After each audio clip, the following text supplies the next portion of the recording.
I opened my parents' door on Christmas morning expecting family, but found only my 3 nephews and a handwritten note. "We're on a cruise," it read. "This is good experience for you." I set a 60-minute timer and called my mother. "Get back here, or I'm reporting this as child abandonment." They thought I'd just roll over again. This year, I had a gift ready for them, one that would stop the free babysitting and the online smears for good. My name is Serenity Diaz. I am 32 years old, single, and I live in a one-bedroom apartment in Venice, Los Angeles, where the rent is criminal and the ocean air is the only thing that is free. I am a content manager at Northlight Media, a digital agency in Santa Monica that specializes in making lifestyle brands look effortlessly cool. My life is curated, measured, and for the most part, mine. I have worked hard to build it. I make good money. I pay my own bills. I answer to no one except my director, who, just last week, had approved my holiday content strategy, a multi-platform campaign designed to make people feel cozy and seen. Ironic, given how my own family specialized in making me feel overlooked and utilized. My office overlooks the pier. It is all glass and reclaimed wood.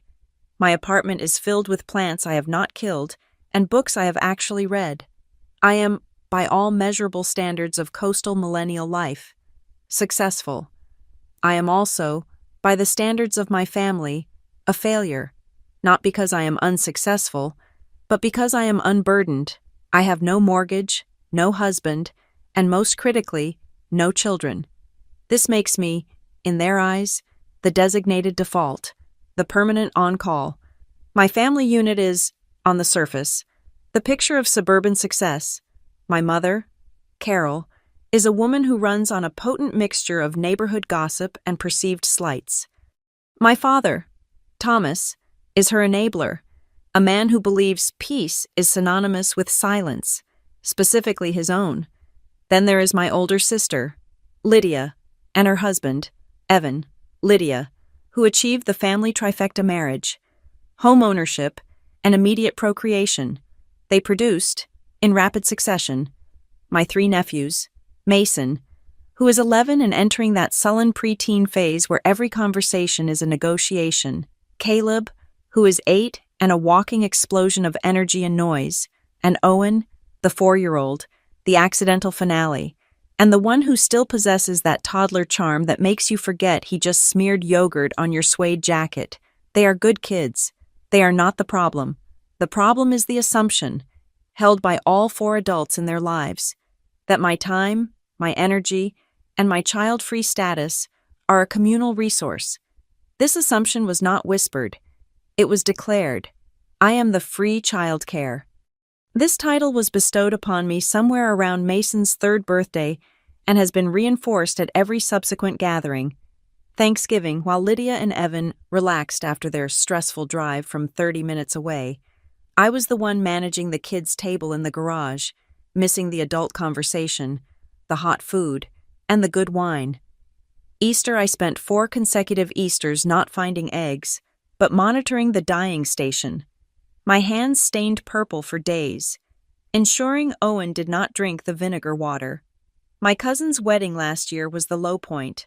I bought a $200 dress. I paid for hair and makeup. I was excited to see my extended family, to dance, to maybe even meet someone. 10 minutes after the ceremony, my mother intercepted me on the way to the cocktail hour. "Serenity, honey, Lydia and Evan have not had a night to themselves in ages. The kids are in the bridal suite, just for a few hours. Be a good sister." My few hours lasted until midnight. I ate cold chicken nuggets from the kids' menu and half a slice of wedding cake that a sympathetic bridesmaid smuggled up to me. I missed the toasts. I missed the first dance. I missed my own night. I sat in that floral, chintzy hotel room, listening to Moana for the 7th time, and something in me, something that had been slowly cracking for years, finally fractured. I remember the fabric of that dress. It was silk, deep emerald. I had spent weeks finding it. I felt good. I felt visible. The ceremony was beautiful. Set against a vineyard sunset, I felt hopeful. The air was warm. smelling of wine and roses. Then came the tap on the shoulder. My mother, Carol, smiling that bright, brittle smile that always preceded an unreasonable request. "There you are. Listen," she said, her hand gripping my arm, her rings digging in just slightly. "Lydia is just overwhelmed. You know Evan's back is acting up. They just need a break. The kids are in the suite, room 205. Just keep them quiet." I looked past her. The patio lights were twinkling on. A string quartet was playing. I could see my friends from the city, waving me toward the champagne tower. "Mom, I cannot. It is a wedding." Her smile tightened. "Serenity. Do not be difficult. It is family. What is more important, mingling with strangers or helping your sister? It is just for the toasts. They will be up after dinner." I knew. Even then, it was a lie.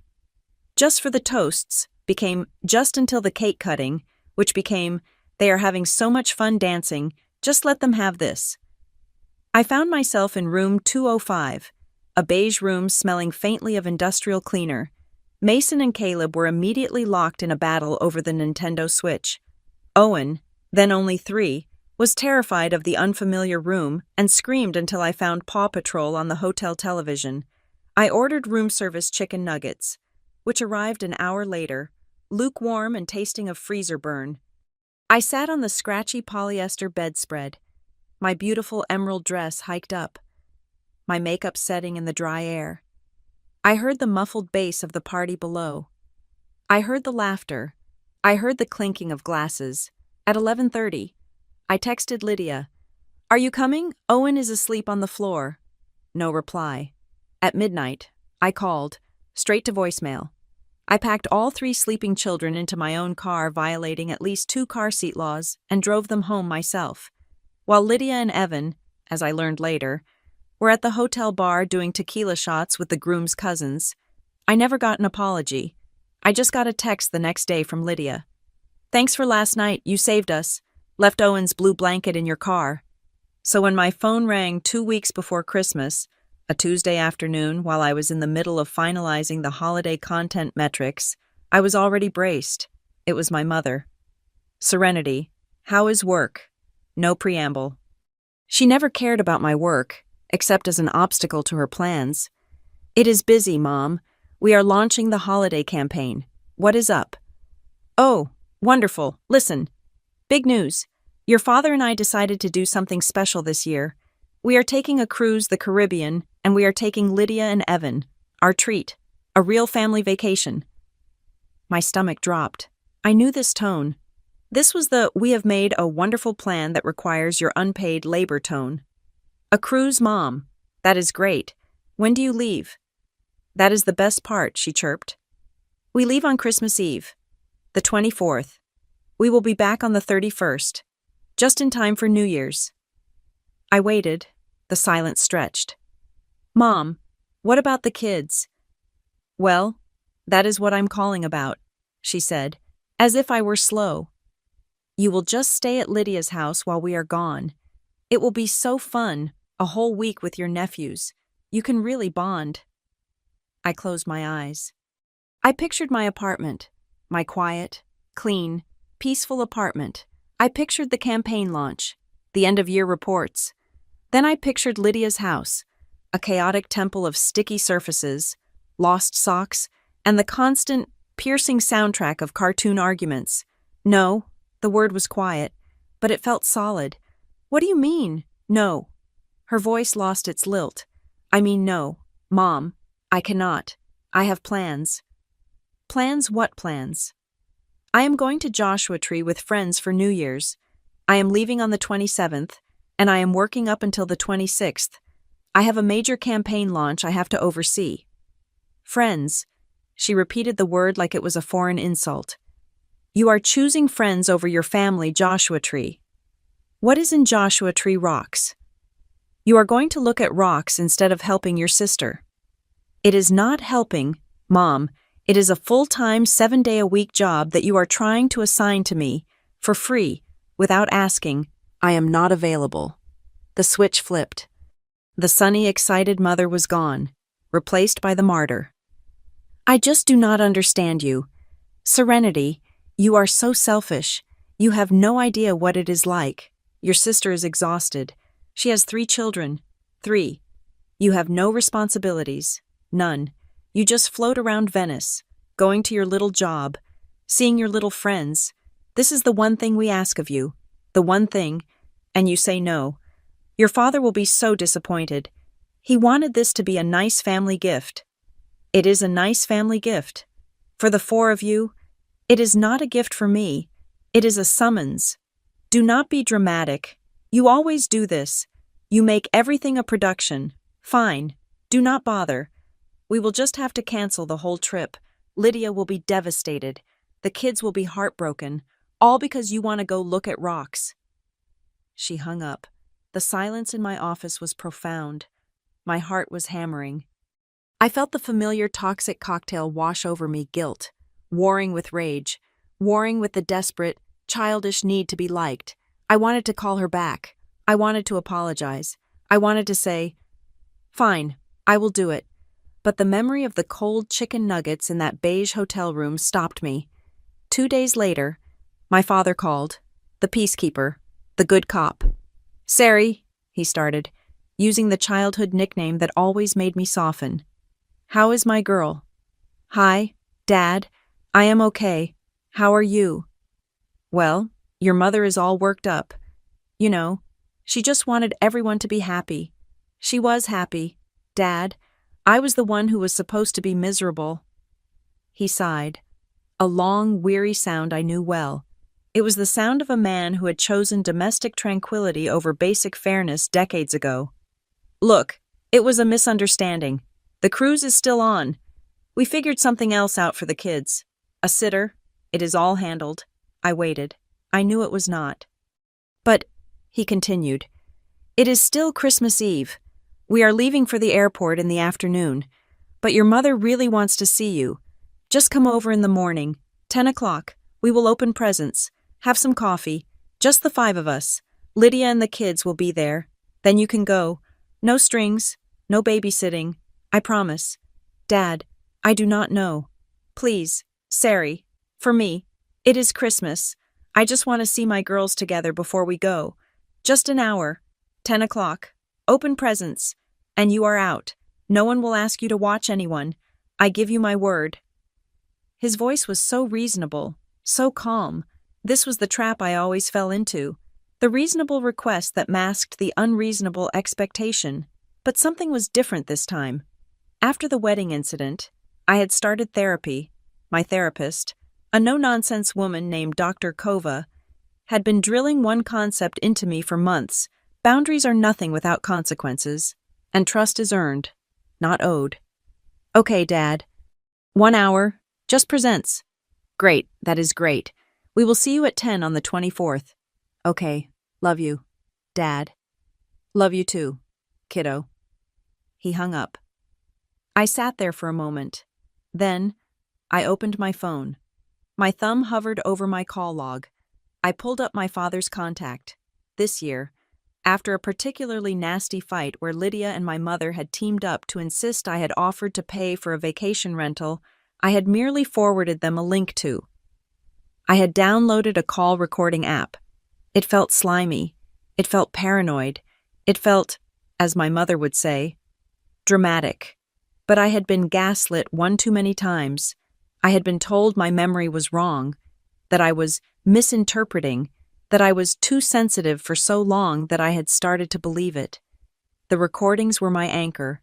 They were my proof, even if only for myself, that I was not crazy. I had not needed to record my father's call. The app was set to automatically record all incoming and outgoing calls. I opened the app. There it was. "Dad, incoming, 4 minutes, 12 seconds. I clicked play, just to be sure. His voice filled my quiet office, tinny and small. "No one will ask you to watch anyone. I give you my word." I saved the file. I named it Xmas Promise Dad. I felt a cold, hard knot of certainty settle in my stomach. I hated that I had to do it. I hated that family and evidence had to exist in the same sentence, but I knew my family. I would go at 10 o'clock on Christmas Eve. I would bring the presents, and I would have my car keys in my hand, my phone in my pocket, and my exit strategy ready. I was done being the default. I was done being the sacrifice. I was 32 years old, and I was finally learning how to save myself. The drive from Venice to Glendale on Christmas Eve morning should have been a 40-minute exercise in irritation and traffic. Instead, the freeways were eerily clear. I made it in 30. I exited the 134, leaving the trendy, detached cool of the west side for the sprawling, stucco suburbs of my childhood.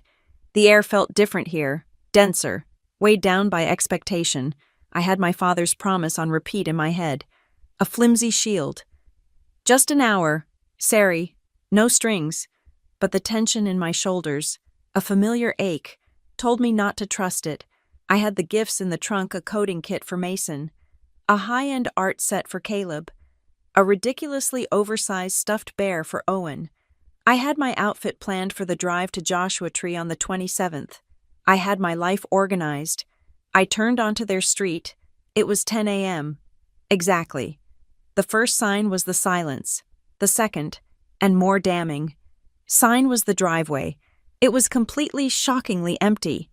My father's heavy black SUV was gone. Lydia's dented silver minivan, the one that always smelled like sour milk and fruit snacks, was also gone.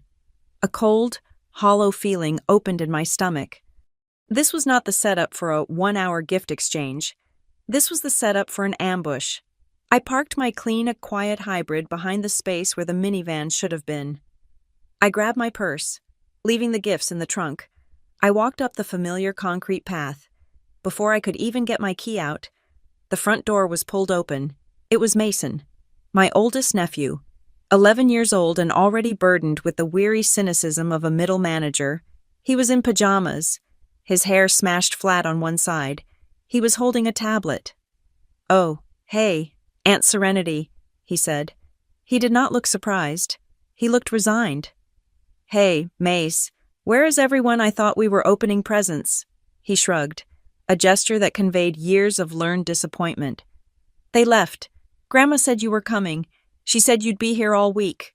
The hollow feeling in my stomach turned to ice.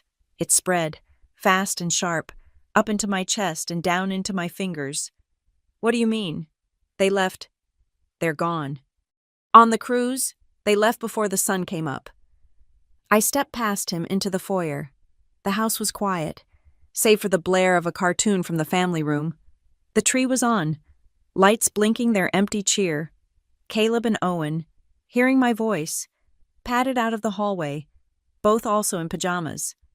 Aunt Renity, Owen, the 4-year-old, launched himself at my legs.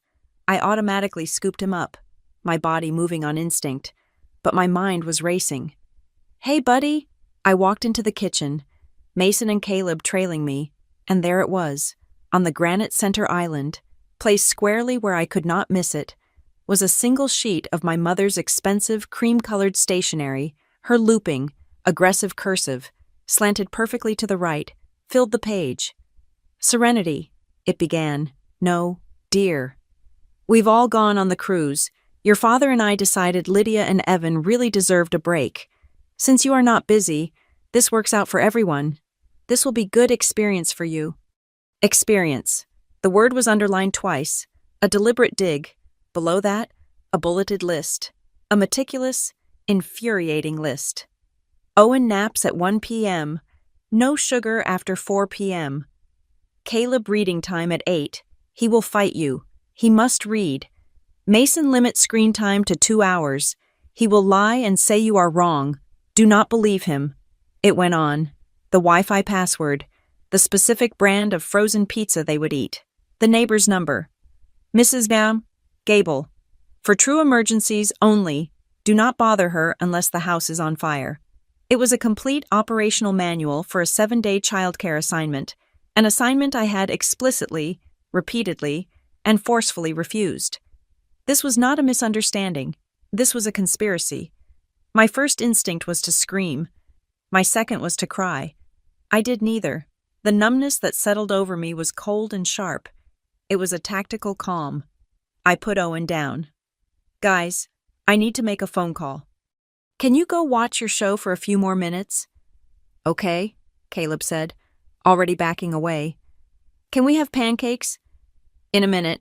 Sweetie, go ahead. As soon as they were out of the kitchen, I took my phone from my purse. My hands were perfectly steady. I opened the camera app. I centered the note on the granite, the light from the kitchen window illuminating my mother's handwriting. I took a photo. I zoomed in on the experience line and took another. I took a wide shot of the note on the counter. The metadata was now locked. The location my parents' house, the time 10:03 a.m., all saved instantly to my secure iCloud. This was Exhibit A. Next, I walked to the front door. My father, in a fit of suburban paranoia last year, had installed a Ring doorbell. He had added me to the family account. In case of emergencies, this, I decided, qualified. I pulled the door shut quietly and stood on the porch, the cold morning air biting at my cheeks. I opened the Ring app. My thumb scrolled down the history, past motion detected at 2:15 a.m., a raccoon, and motion detected at 4:30 a.m., the newspaper delivery, and then I found it. Person detected, 5:08 a.m. I tapped it. The video, grainy and washed out in the pre-dawn darkness, began to play. The front door opened. My father, Thomas, emerged first. Dragging a large black suitcase, he was followed by my mother, Carol, carrying her own roller bag. Then, Lydia and Evan, also pulling their own luggage. 4 adults, 4 large suitcases, 2 carry-ons. I watched, frozen, as they methodically loaded the trunk of my father's SUV. They were not rushed. They were organized. This was pre-planned. I saw my mother say something to Lydia, and they both laughed.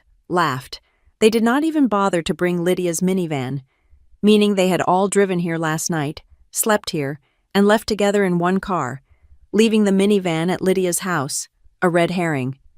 The clip was 1 minute and 34 seconds long. It ended with my mother pulling the front door shut, the lock clicking audibly, before she walked to the car and got in. They drove away, leaving the house dark and silent, with 3 children under the age of 12 asleep inside. I hit download, the file saved directly to my phone. Exhibit B. I stepped back inside, my heart a cold, hard stone in my chest. I went back to the kitchen. I sent a text to my mother, just 2 words. I'm here. The 3 dots appeared almost instantly. She was at the airport, waiting. She was expecting a text of resigned frustration. She was not expecting what came next. I called her. She picked up on the second ring. Her voice was obnoxiously cheerful, the tinny sound of an airport boarding announcement echoing in the background. Serenity. You made it, see? Was that so hard? Now, listen, Owen's nap is the most important. You have 60 minutes, I said. The cheer vanished. What are you talking about? Do not be dramatic. I am not being dramatic. I am being precise, I said, my voice dangerously calm. I have just reviewed your own Ring camera footage. I have a video of you, Dad, Lydia, and Evan, pulling suitcases, abandoning 3 minor children at 5:08 this morning.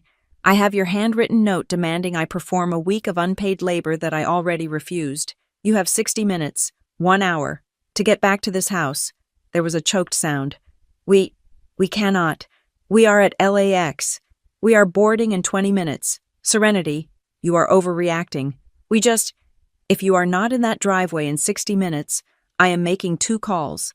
The first is to the Glendale Police Department, and I will be filing a report for child abandonment. I will give them the video. The second call will be to Child Protective Services. You have lied to me for the last time. The clock is ticking. You bitch, she shrieked, her voice cracking. You would ruin your own family's Christmas. You ruined it when you lied to me and left your grandchildren, I said. 59 minutes. I hung up. I walked to my phone, which I had set on the counter. I opened the clock app. I set a timer for 60 hundreds. I pressed start. The red numbers glowed. Pancakes, Caleb called from the living room. In a minute, I called back. My adrenaline was surging. but I forced myself to be methodical. I sat at the kitchen table, opened my work email, and composed a new message. To Serenity Diaz North, Light Media CC Serenity Diaz, personal gmail.com, subject Xmas Evidence. 24. Decais. Documenting for my records. Arrived at parents' house at 10 a.m. for a promised 1-hour visit, found my 3 nephews, ages 11, 8, and 4 had been left abandoned since 5:08 a.m. My parents, sister, and brother-in-law Carol, Thomas, Lydia, Evan have left for a 7-day cruise.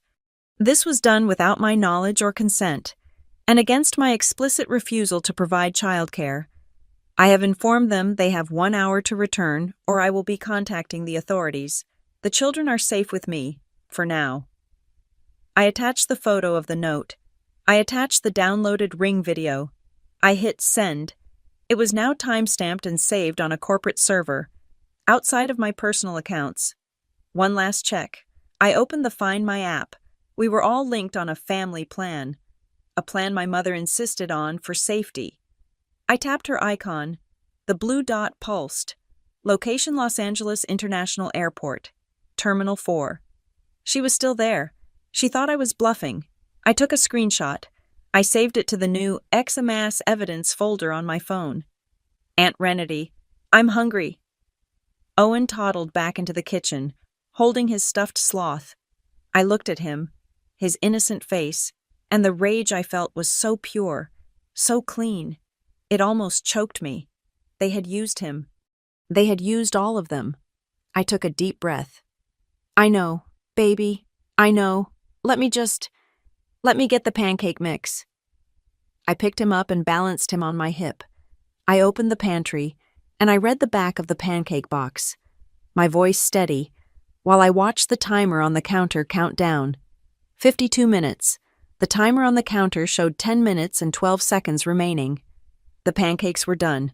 I had found the non-stick pan, the mix, the syrup. I had worked with a mechanical, focused calm. The children were oblivious, and I intended to keep them that way. They were now seated at the small kitchen nook table, a safe distance from the granite island where my phone, my timer, and my entire future as a free woman were resting. Mason was scrolling his tablet, a small act of defiance I had no intention of policing. Caleb was methodically building a small lake of syrup. Owen was happily mashing his into a wet, sticky pulp. The air smelled like maple and betrayal.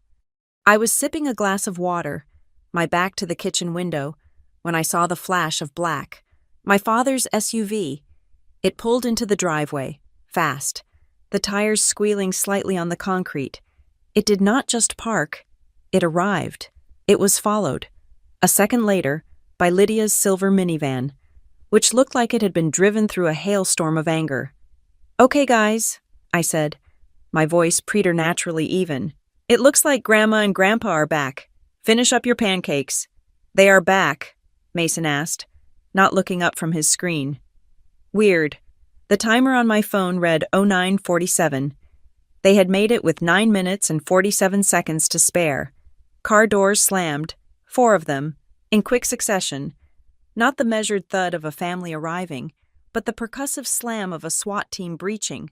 I heard the front door key jam into the lock, a frantic, scratching sound. The door flew open. It was my mother who entered first, a whirlwind of manufactured outrage. Her face, which I had last seen laughing in the pre-dawn darkness of the Ring video, was a mask of puce-colored fury.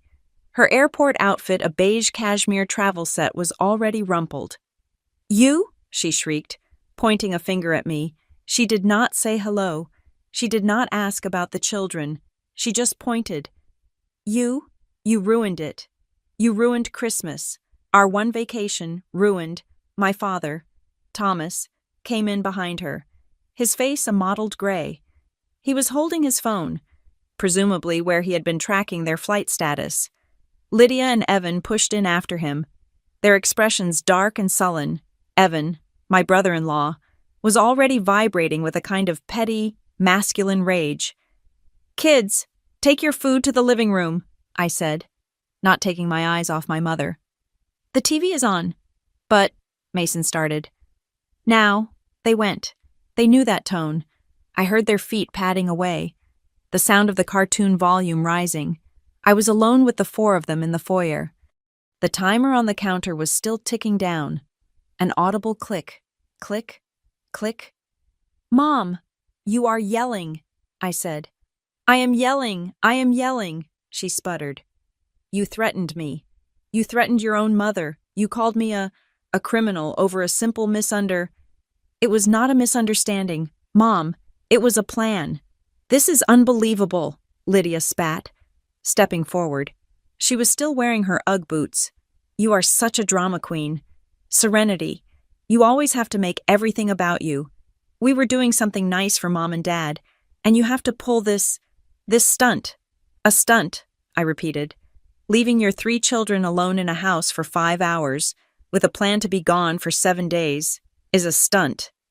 We knew you were coming, Evan chimed in, crossing his arms. He was shorter than me, but he tried to puff himself up. It was all coordinated. You just do not like not being in control. I do not like being lied to. I turned my head slightly, to lock eyes with my father. He had been silent, trying to blend into the beige wall. Dad, you looked me in the eye. Well, no, you did not. You talked to me on the phone. You gave me your word. He flinched. Serenity. Now let's not. Your mother was just... What did you promise me? Dad, I asked. My voice was quiet, and that seemed to scare them more than my mother's screaming. I said to come over, he said, shuffling his feet. For presents. And what else? Sari, this is not the time. What else did you promise me? He promised you would be here, my mother shouted. We all did. No, I said. That is what you planned. He promised me something different. I picked up my phone from the counter. The timer read 0712. I did not stop it. I swiped up, opened my audio files, and found Xmas Promise Dad. I held the phone up, my thumb on the play button. He promised me, and I quote, just an hour, 10 o'clock, 10. Open presents, and you are out. No one will ask you to watch anyone. I give you my word. I pressed play. His voice, tinny and false, filled the foyer. No one will ask you to watch anyone. I give you my word. I played it twice. The silence that followed was absolute. My mother's mouth, which had been open to deliver another volley, snapped shut. Lydia looked stunned. Evan's face darkened. My father, Thomas, the peacemaker, the enabler, the good cop, looked like I had struck him. His face went from gray to a deep, embarrassed red. He looked at my mother, then at the floor, then at me. You recorded me, he whispered. It was not an accusation of wrongdoing. It was an accusation of tactics. I had broken the unspoken family rule. We all know the lies we tell, but we must never, ever prove them. I learned I had to, I said. It was Evan who broke the silence, laughing a short, ugly bark. Wow. So this is who you are, recording your own father. Threatening your family. You are genuinely sick. Serenity, you need help. She is the one who needs help, I said, turning to him. Not the 4 adults who packed suitcases and walked out of a house at 5:08 in the morning, leaving 3 children behind. We knew you were coming at 10, Lydia shrieked. It was fine. It was not fine. It was illegal. And it was 5 hours. 5 hours where anything could have happened. A fire. A break-in. Owen could have fallen down the stairs. And where were you on the way to the airport? Laughing. How do you know what we were doing? My mother snapped.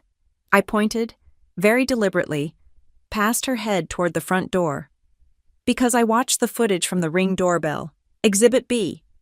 Person detected, 5:08 a.m., 4 adults, 4 suitcases, 1 minute, 34-second clip. You want to see it? It's downloading to the police report right now. That was a lie. The right now part. But it landed like a physical blow.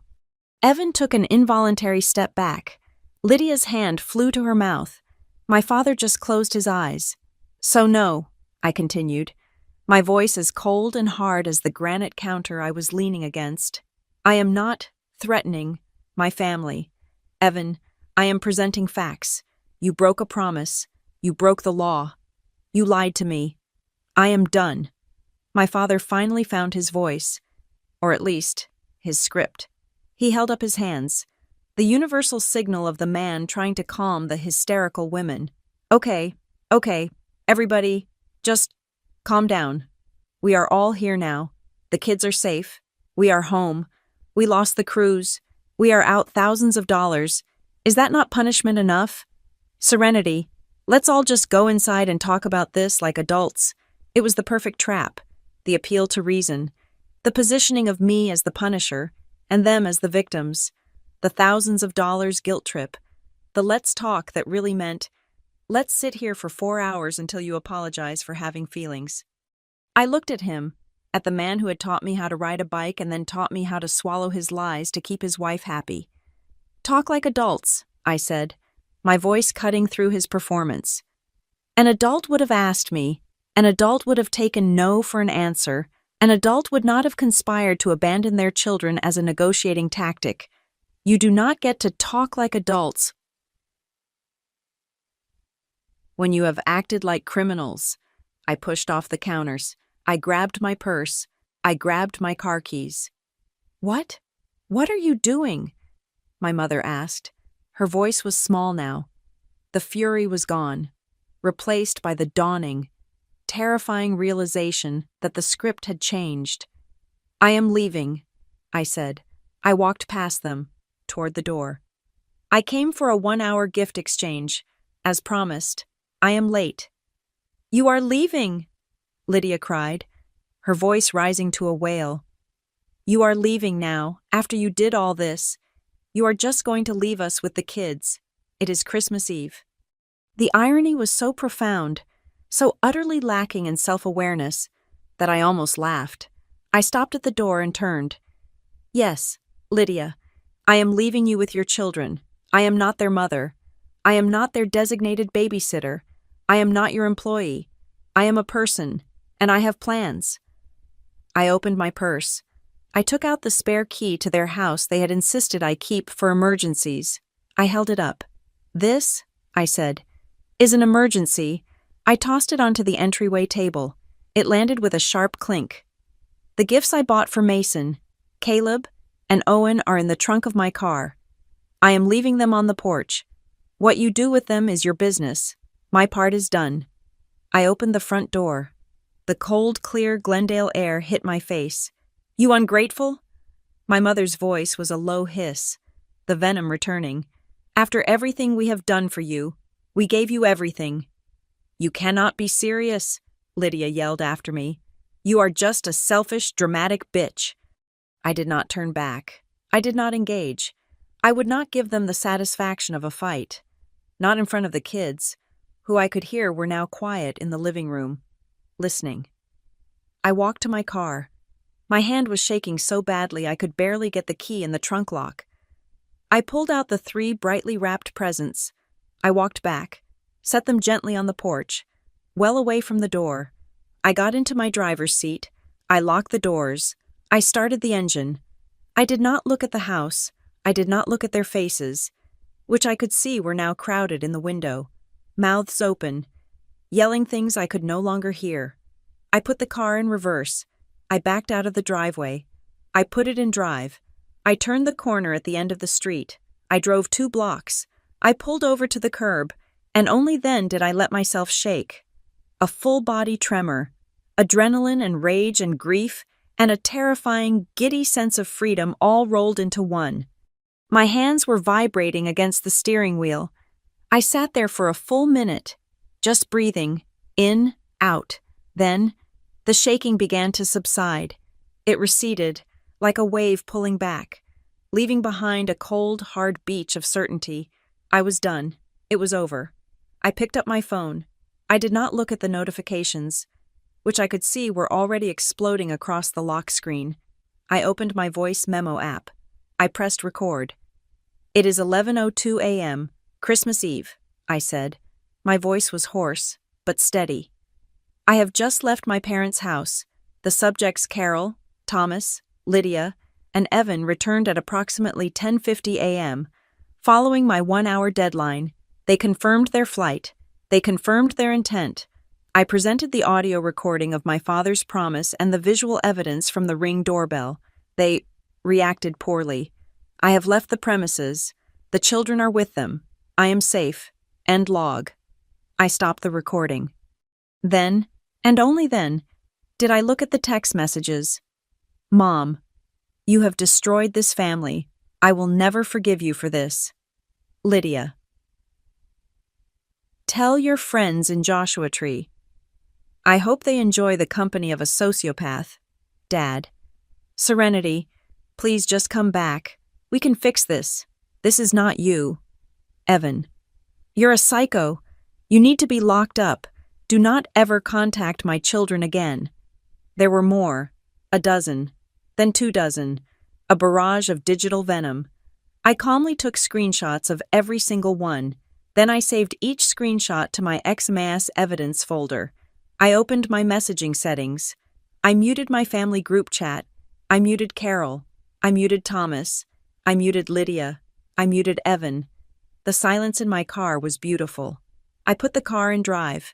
I merged onto the 2 freeway, heading south, back toward my life. My hands were steady on the wheel. The rest of Christmas Eve was a blur of silence and vibration. I drove home, the 2 freeway giving way to the 10, bleeding into the surface streets of Venice. I parked, walked into my quiet apartment, and felt the silence of a life I had built myself. It was the first Christmas Eve I had ever spent truly alone. It was magnificent. I ordered Thai food, drank a very expensive bottle of wine, and watched Die Hard. I had muted their names, but the sheer volume of notifications, the little number on the app icon, ticking up and up told me the war was still raging on their side of the firewall. I slept for 10 hours. I woke up on Christmas morning to the sound of a distant seagull and the bright, clean winter light of Southern California. I made coffee. I sat on my small balcony, wrapped in a blanket. For the first time in my adult life, I was not obligated to be anywhere. I was not elbow deep in wrapping paper refuse. I was not placating a screaming toddler. I was free. The peace lasted until 10:30 a.m., when my curiosity finally won. I had not unmuted them, but I had a network of cousins and old high school friends who, I knew, would be watching the show. I opened Facebook. I did not even have to search. A distant aunt had already shared my mother's latest post. My mother, Carol, was not a digital native, but she had mastered the art of passive-aggressive online martyrdom. Her post was public. It was accompanied by a stock photo of a single, sad-looking candle. "It is with the heaviest heart," she wrote, "that we are spending our Christmas. We tried to give a beautiful gift, a family vacation, and were met with such hostility and cruelty. It breaks a mother's heart. We are home, we are safe, but we are devastated. Praying for the younger generation to find the compassion and respect for family that we were raised with. So much irresponsibility, so much selfishness. We will be taking time to heal from this." There it was, no names, no details. Just a vague, sweeping accusation designed to paint her as the victim and me as the irresponsible villain. It was a dog whistle for her entire network of suburban gossips. I could see the comments already pouring in. "Oh no. Carol, what happened? Sending love. Some people are just so ungrateful. Family should always come first." They had escalated. My phone call was a private boundary. This was a public smear. They had decided to control the narrative, to paint me as the unhinged daughter who ruined Christmas with my threats. They left out the part where they abandoned 3 children. I put my coffee cup down. The calm I felt was no longer peaceful. It was tactical. I had spent my entire life rolling over for these people. I had let them define me, use me, and then gaslight me when I complained. I had the XMAS evidence folder.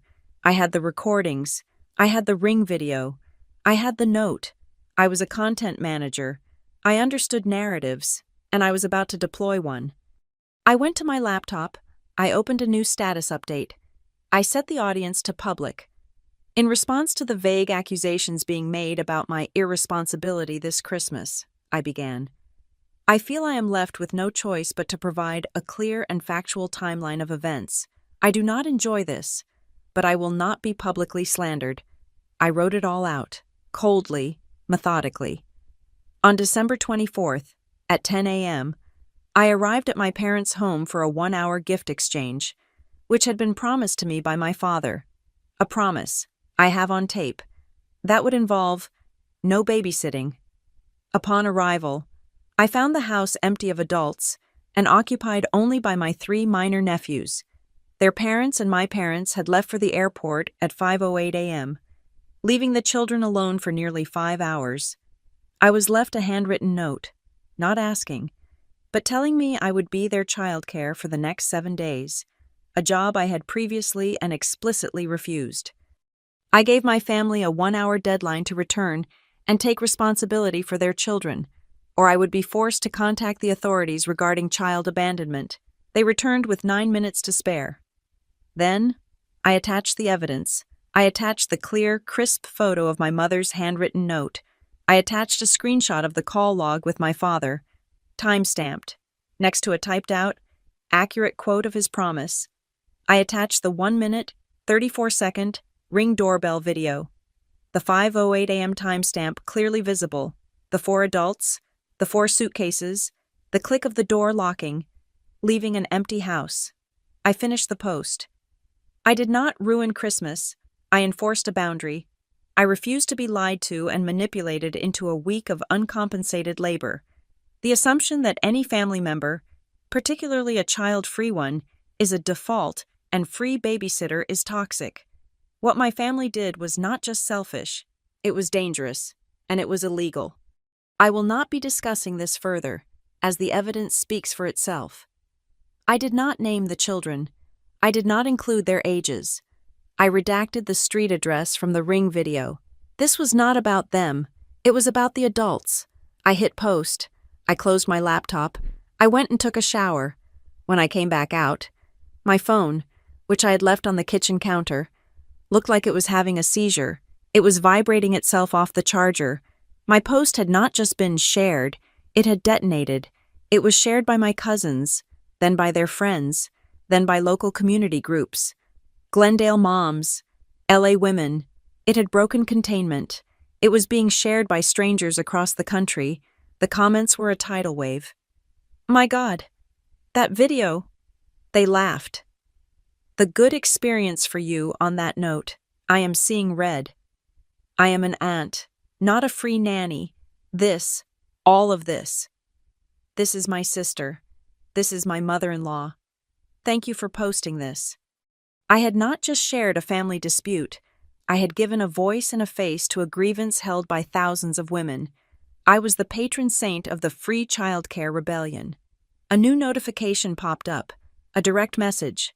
The sender was Jenna Coslow, and her profile read, Local reporter, LA Groundswell. Hi Serenity, I just saw your post. It is incredibly powerful. The video is stunning. Would you be willing to do a video interview? We could have it up by tonight. I think a lot of people need to hear your voice. I looked at the request. I saw the trap. This was how you lost the narrative.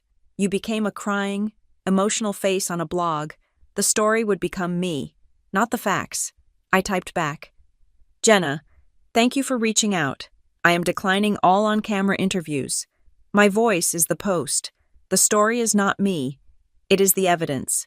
I am happy to provide you with the anonymized files for your reporting, but I will not be the face of this. This is about accountability, not attention. She wrote back almost instantly. I respect that. Can you send the files? I did, as I was exporting the video. A text message came through, an unknown number. Serenity, this is your grandfather Raymond. Your grandmother and I just saw Carol's post, and then we saw yours. We are on your side. This has gone on long enough. We are proud of you for standing up. Do not let them bully you. I stared at the message. My grandfather. My mother's father. He was a quiet man, a retired engineer, and he missed nothing. He had just handed me a shield. I felt a stinging in my eyes that I had refused to feel all day. I typed back, "Thank you, Grandpa. That means more than you know." The validation was short-lived. My family, seeing their vague narrative destroyed by my factual one, decided to abandon all pretense of subtlety. They went nuclear. Carol's response came first. A new post, this time naming me. My daughter, Serenity Diaz, has posted a vicious, out-of-context video to slander her family. We are heartbroken. She has a history of instability and making things up for attention. We are exploring our legal options against this. She had named me. She had declared war. But Lydia's was worse. She did not bother with words. She posted an image. It was a scanned page, ripped from a notebook. The paper was faded, lined, and covered in the loopy, dramatic handwriting of a 16-year-old girl. My handwriting. It was a page from my locked diary, which I kept in my desk from 10th grade, a diary she must have picked the lock on 20 years ago and kept. Her caption, "My perfect sister, Serenity Diaz, at 16. I hate everyone in this family. I wish I could just disappear. Mom is a psycho and Lydia is a moron. She's always been a selfish, lonely sociopath who hates her family. This is not new. This is who she is. Drama queen. Pathological liar family values." My blood ran cold. It was a violation so deep, so personal. It took my breath away. She had kept that. She had saved it, like a weapon in an armory, for 2 decades, waiting. And then, Evan, my brother-in-law, who saw Lydia's post and decided to deal the final, illegal blow. He, too, posted a document. It was not a diary. It was a scanned, professional form, an intake sheet. I could see the name of my old middle school's counseling office. Patient Serenity Diaz, age 13. Reason for visit: social adjustment issues, school anxiety, parental conflict. It was a nothing burger. My parents had moved. I was the new kid, and I had been forced to talk to the school guidance counselor for 2 sessions. It was utterly mundane, but Evan's caption was designed to kill. Just to be clear about who we are dealing with, my sister-in-law has had a history of instability since she was a literal child. She's been in psych evils since she was 13. This is the stable person who threatened to call CPS on us, knowing she is the one with the documented problems. This is slander. This is harassment. This is a violation of our privacy. We are the victims here.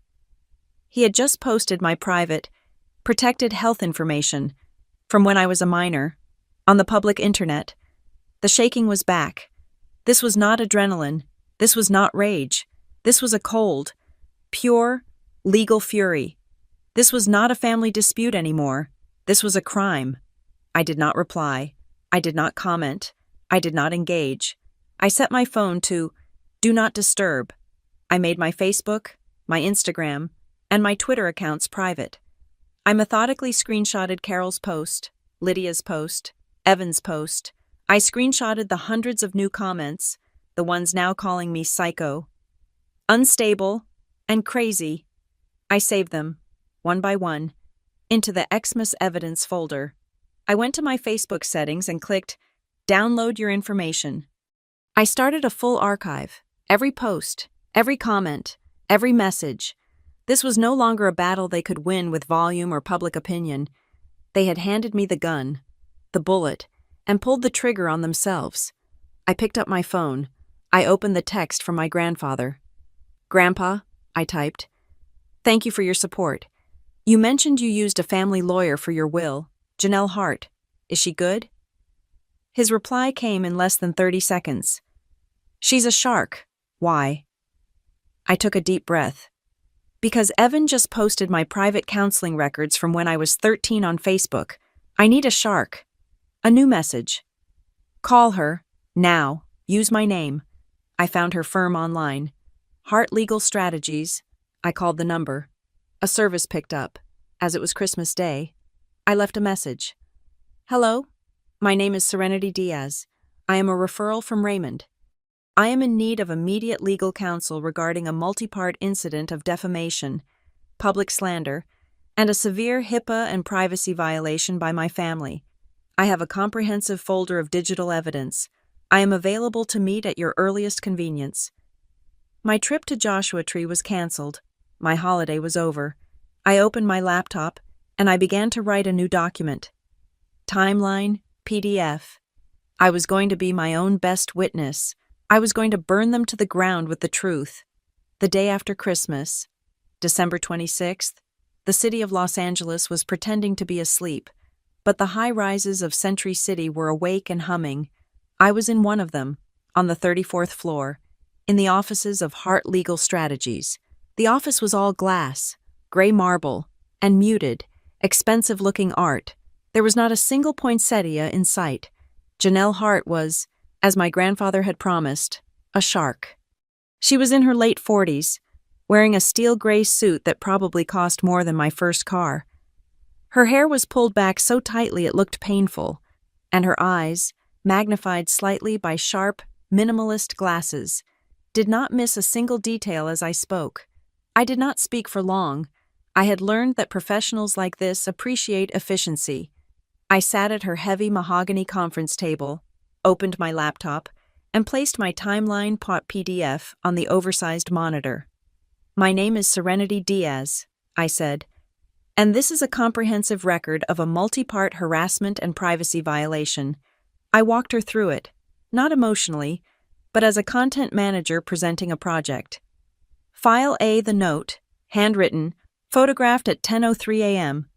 File B, the ring video, time-stamped 5:08 a.m., 4 adults, 4 suitcases, downloaded and backed up. File C, the audio, my father's promise of a 1-hour visit, time-stamped. File D, the smear campaign. This last folder was the thickest. I had organized it by perpetrator. Folder Carol Diaz, accusation of instability and irresponsibility. 1 post, 6 screenshots of comments. Folder Lydia Diaz, defamation and publication of private writings from when I was a minor. 1 post, 8 screenshots. Folder Evan, this is the main event. I clicked on the file. The scanned image of my 13th grade counseling intake form filled the screen. This, I said, is a violation of my privacy. It's medical information, however minor, from when I was 13 years old. He posted it publicly. Janelle had been silent, her face a perfect, neutral mask. She took off her glasses, pinched the bridge of her nose, and then put them back on. She tapped the screen. This is it, she said, her voice a crisp contralto. The rest is ugly, but this is illegal. She turned to her monitor. Her fingers flew across the keyboard. What your family has engaged in, Ms. Diaz, is a textbook campaign. We have defamation per se, as they are accusing you of instability, which attacks your professional reputation. We have public disclosure of private facts, the diary, and with this, she tapped the counseling form again. We have a flagrant violation of privacy and a clear case for intentional infliction of emotional distress. Their conduct is extreme, and it is outrageous. What do we do first? I asked. First, we put them on notice, formally. She picked up her desk phone. Sarah, I need you to draft 4 cease and desist letters, standard defamation and harassment, plus a specific takedown notice for violation of California privacy statutes.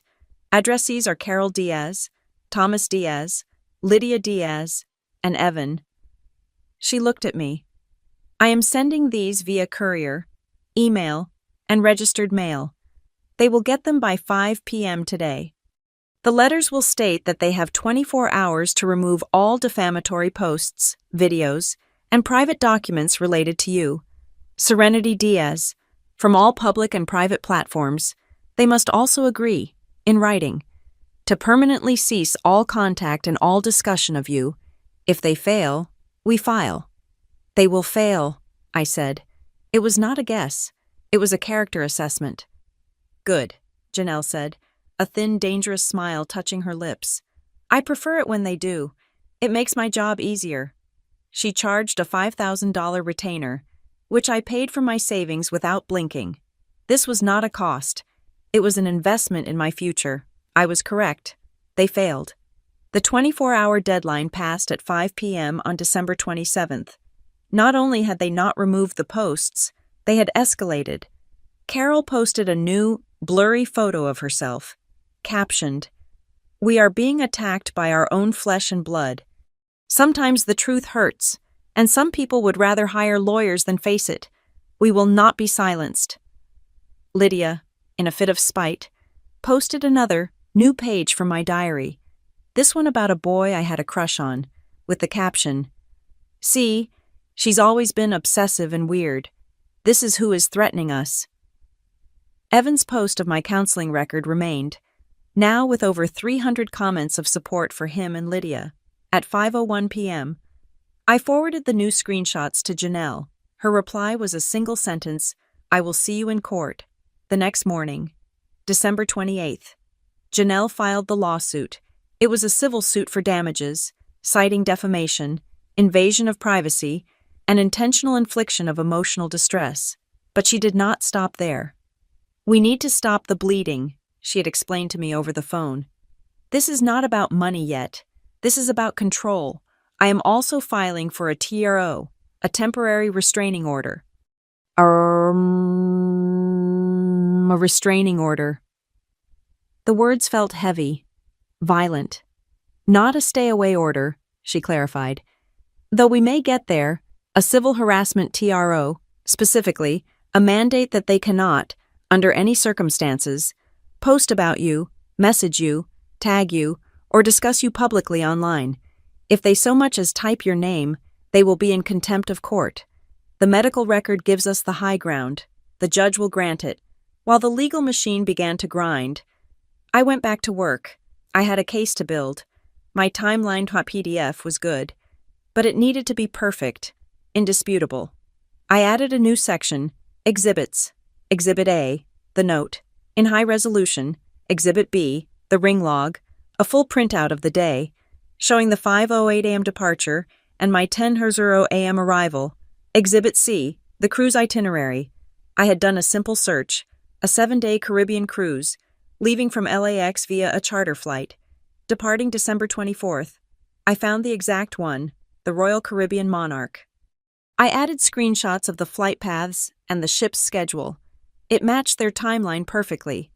Exhibit D, the audio, my father's promise. Exhibit E, the social media campaign, now organized by date and time, showing the escalation. But the audio and the digital files could be challenged. They could say I faked them. I needed them to be certified. I called a man I knew in Northlight Media's IT security department, a man named Ben. Ben was a quiet genius who mostly kept to himself. I did not ask him as a friend. I sent him a formal request through his personal consulting business, which I found online.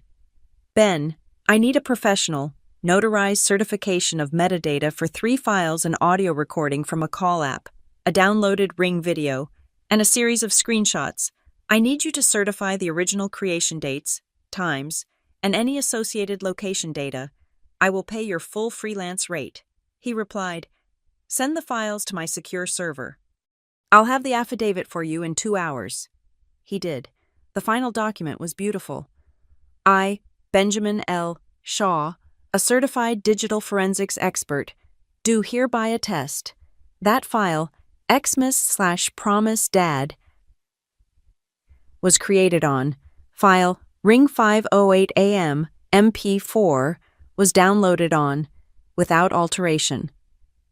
My evidence was now ironclad. That evening, I got a call from my grandmother, Evelyn. "Raymond and Janelle called us," she said, her voice trembling slightly. "She asked if we were aware of the history of the babysitting." "I am sorry, Grandma," I said. "I did not mean for you and Grandpa to be pulled into this." "Pulled in," she said, and her voice firmed. "Serenity, your grandfather and I have watched this for 15 years. We watched them do it to you at Thanksgiving. We watched them do it at that wedding. We said nothing. We kept the peace. Well, we are done keeping the peace. If you need us, if Janelle needs us to sign something, or to go to that courthouse and tell a judge that this was not one time, but a pattern of exploitation, we will be there. We are ready. I thanked them, my throat thick. There was one more piece of the puzzle, the kids, my nephews. They were the only part of this that was not broken. I would not, under any circumstance, let my family use them as a shield or a weapon against me. I would not be what my mother was. I had been ignoring Lydia and Evan's texts, but I had one. Final, non-negotiable line of communication I would not sever.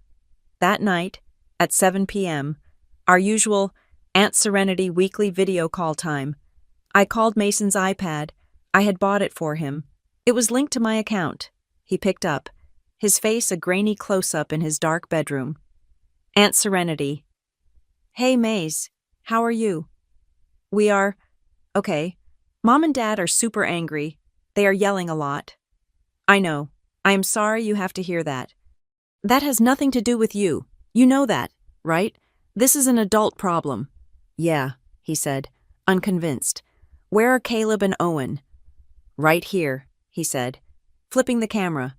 They were on his bed, building with Legos. Aunt Renity, Owen shouted, waving.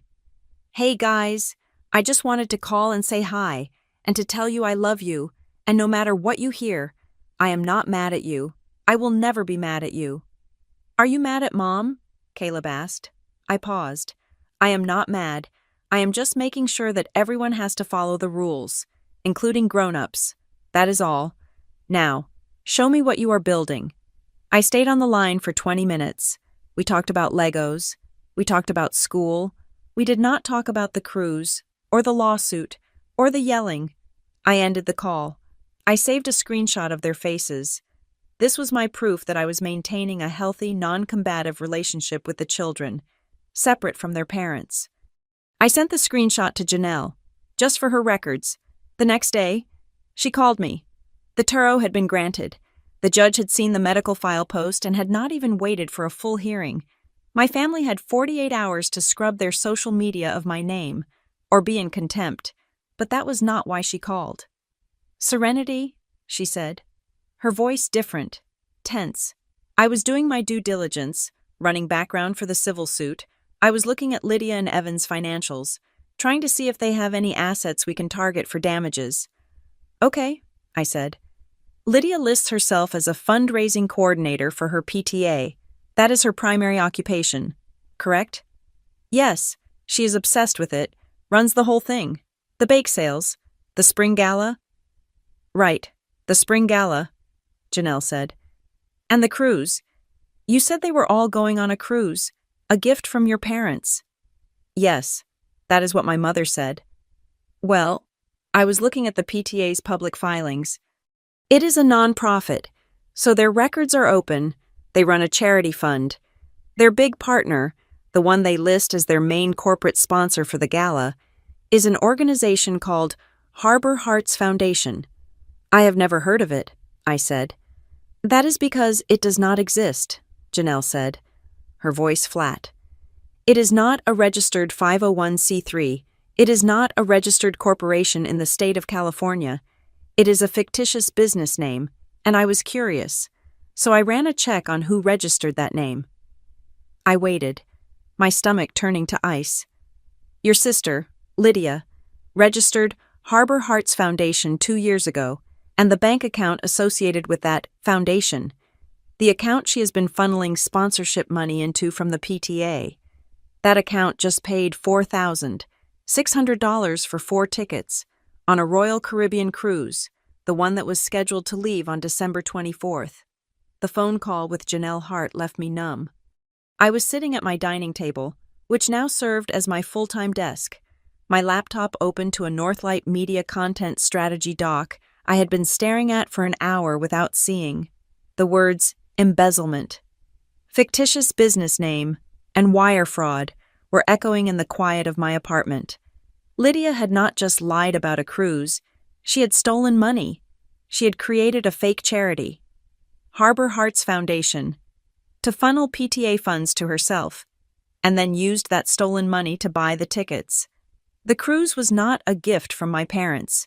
It was the spoils of a felony. My mother's line about it being a treat for Lydia and Evan. Had she known, or had Lydia, the practiced manipulator, fooled them all, the sheer, breathtaking audacity of it, the entitlement, the arrogance to believe she would never be caught, and as I sat there, the numbness gave way to a cold, prickling sensation. It was a memory, sharp and uncomfortable, trying to surface. A feeling of being used, of my name and my resources being co-opted without my permission. This was not the first time. I thought back before the wedding, before the Easters, before the Thanksgivings, back to when I first moved to Venice, when I was just finding my footing, a piece of mail, a bill number, a letter, a notification, a credit alert. It was from 2017. I had been in my apartment for 6 months, a letter from my bank's credit monitoring service, a free perk of my account. A new account has been opened in your name, I had called, confused.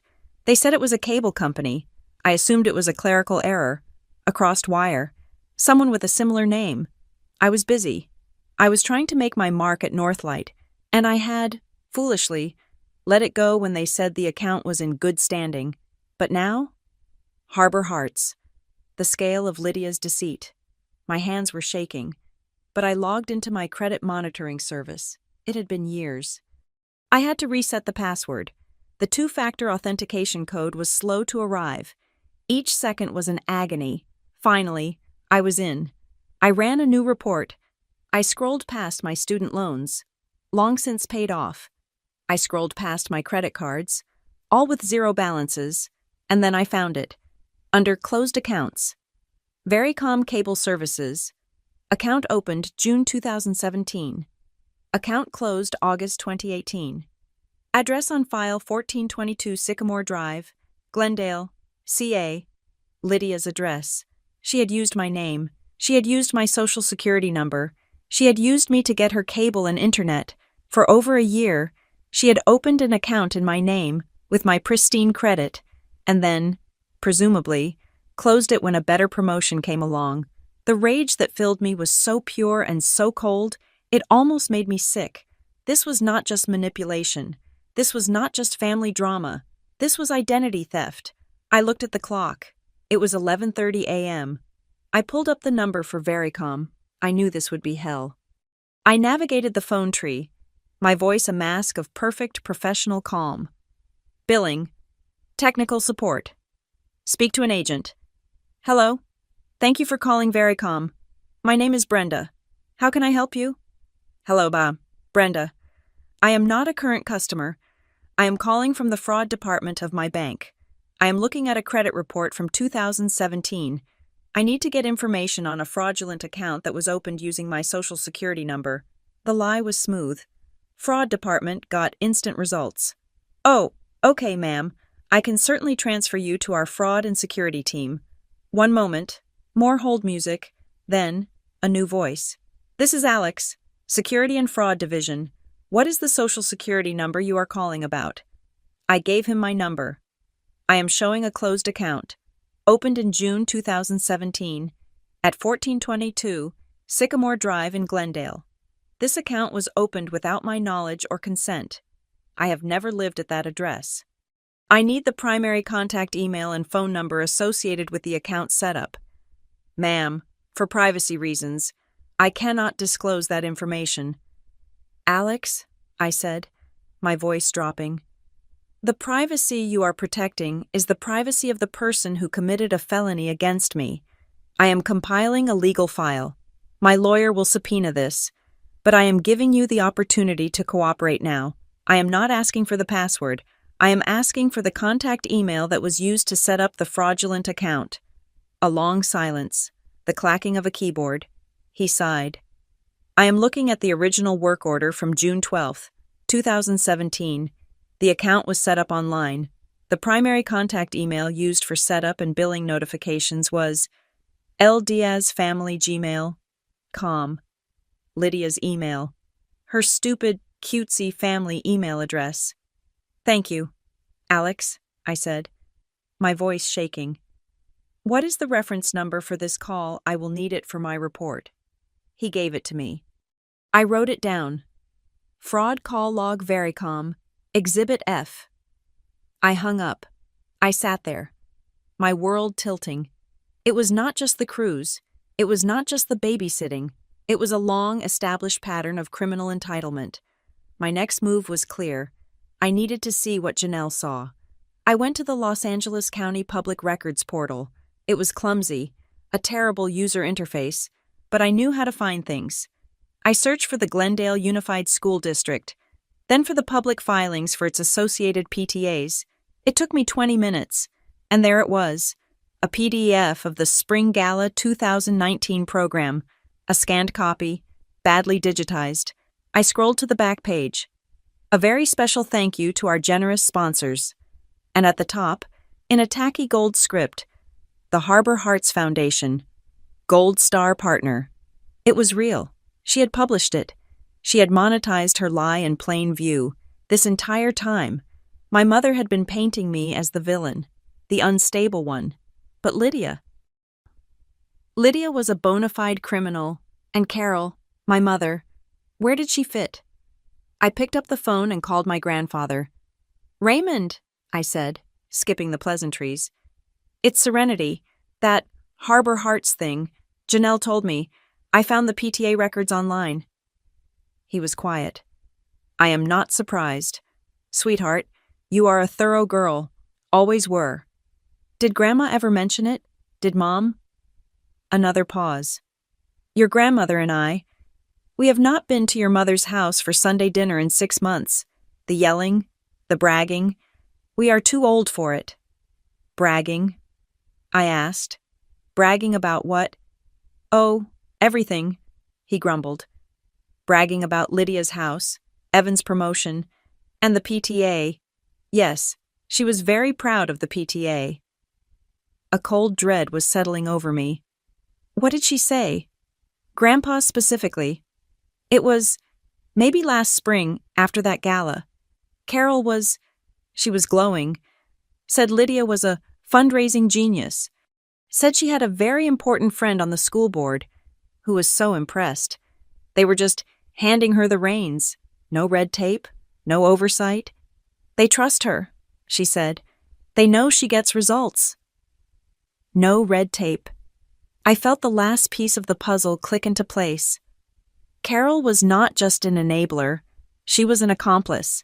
Maybe not an active one, maybe not one who knew the bank account numbers, but one who was so blinded by her daughter's success, so proud of the connections, that she actively celebrated the lack of oversight that made the crime possible. I called Janelle. I have more, I said, and it is not good. I told her about the Vericom account, the identity theft. I told her about my grandfather's statement, Carol's bragging about no red tape. Janelle was silent for a full 10 seconds. Serenity, she said, and her voice was pure steel. The identity theft is a clear civil matter. We will add it to the lawsuit as part of a pattern of harassment and seek significant damages. But the PTA fund, this is no longer my jurisdiction. What do you mean? This is a criminal case. Embezzlement from a school district nonprofit, wire fraud, and now, thanks to your grandfather's testimony, potential conspiracy. I have a professional and ethical obligation to report this. My findings. The bank records I've subpoenaed. The fictitious business name registration. I am transferring the entire file to the Los Angeles County District Attorney's Office, White Collar Crime Division. My stomach dropped. The DA. Yes, this is out of our hands now. My case, our civil suit, will likely be paused pending the outcome of the state's criminal investigation. What does that mean for me? I whispered. It means you are the key witness in my civil suit, but you will be a material witness for the state of California. They will subpoena you. You will have to testify. In a criminal court, Serenity, you are not the prosecutor. You are not the one pressing charges. The state is. You are simply a witness. You will tell the truth. You will present your evidence. The evidence you found, the note, the video, the ID theft, it all speaks to a pattern of behavior. I took a deep breath. Okay, I will do it. I know you will, she said. Now, be quiet. Do not speak to them. Do not speak to anyone. Do not post. Do not reply. The tarot is in effect, but they are stupid, and they are angry. They will try to contact you. She was right. The lawsuit and the TRO had made them silent on their main accounts, but the threats had just gone underground. It started 2 days later, a new text from a number I did not recognize. You think you're smart. You bitch. You tore this family apart. Watch your back. I screenshotted it. I forwarded it to Janelle. I blocked the number. A day later, an email from a new Gmail account. Lydia loves her kid's Gmail, com. The subject, you will pay, the body. You are a monster, a psycho. You are trying to take my kids. You will not win. You will pay for what you did. Screenshot, forward, block. This was the new rhythm. The silence of the disciplined and the noise of the desperate. My work, Northlight Media, had been a godsend. My director, a woman I had always respected but never been close to, had called me after my initial post had blown up. Serenity, she had said, her voice blunt.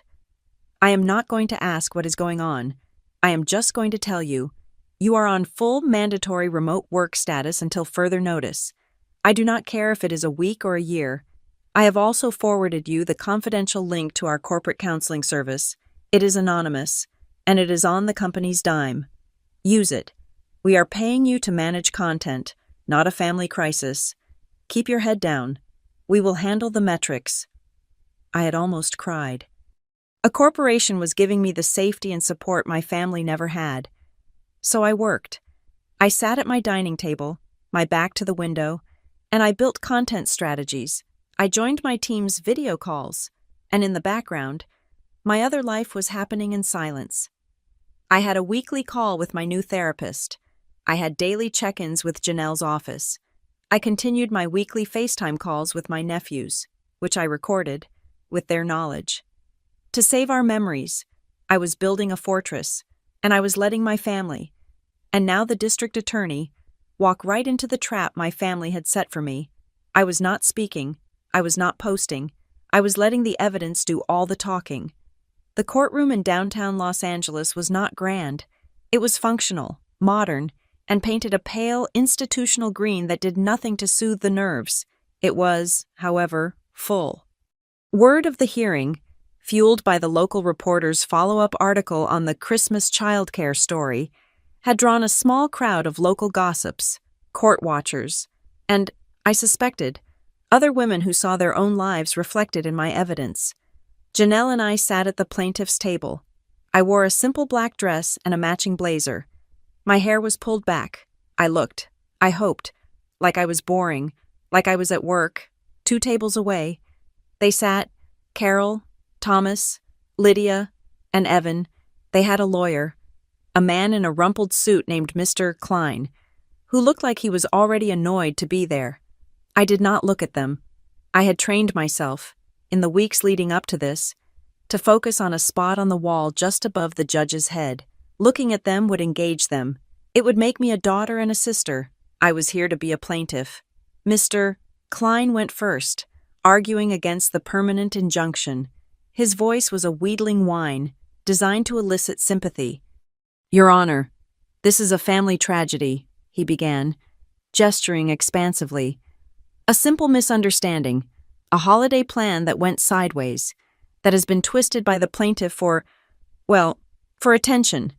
We are talking about a family that is desperate to reconcile, and a young woman who, respectfully, has a history of instability. I kept my face impassive. I focused on the wall. The plaintiff has taken her family's private matters and blasted them onto the internet. She is seeking to punish her parents, her sister, for a mistake. A mistake, I add, that was rectified within an hour. There was no abandonment. That is a hysterical, fabricated term. They were on their way to the airport. Yes, but they came back. They came back as soon as she called. She held this trip over their heads, ruined their vacation, and is now trying to ruin their lives, all because she did not want to help her family. She is unstable. She is seeking to monetize this drama. He sat down, looking pleased with himself. The judge, a sharp-eyed woman named Judge Al-Fayed, turned her gaze to Janelle. Ms.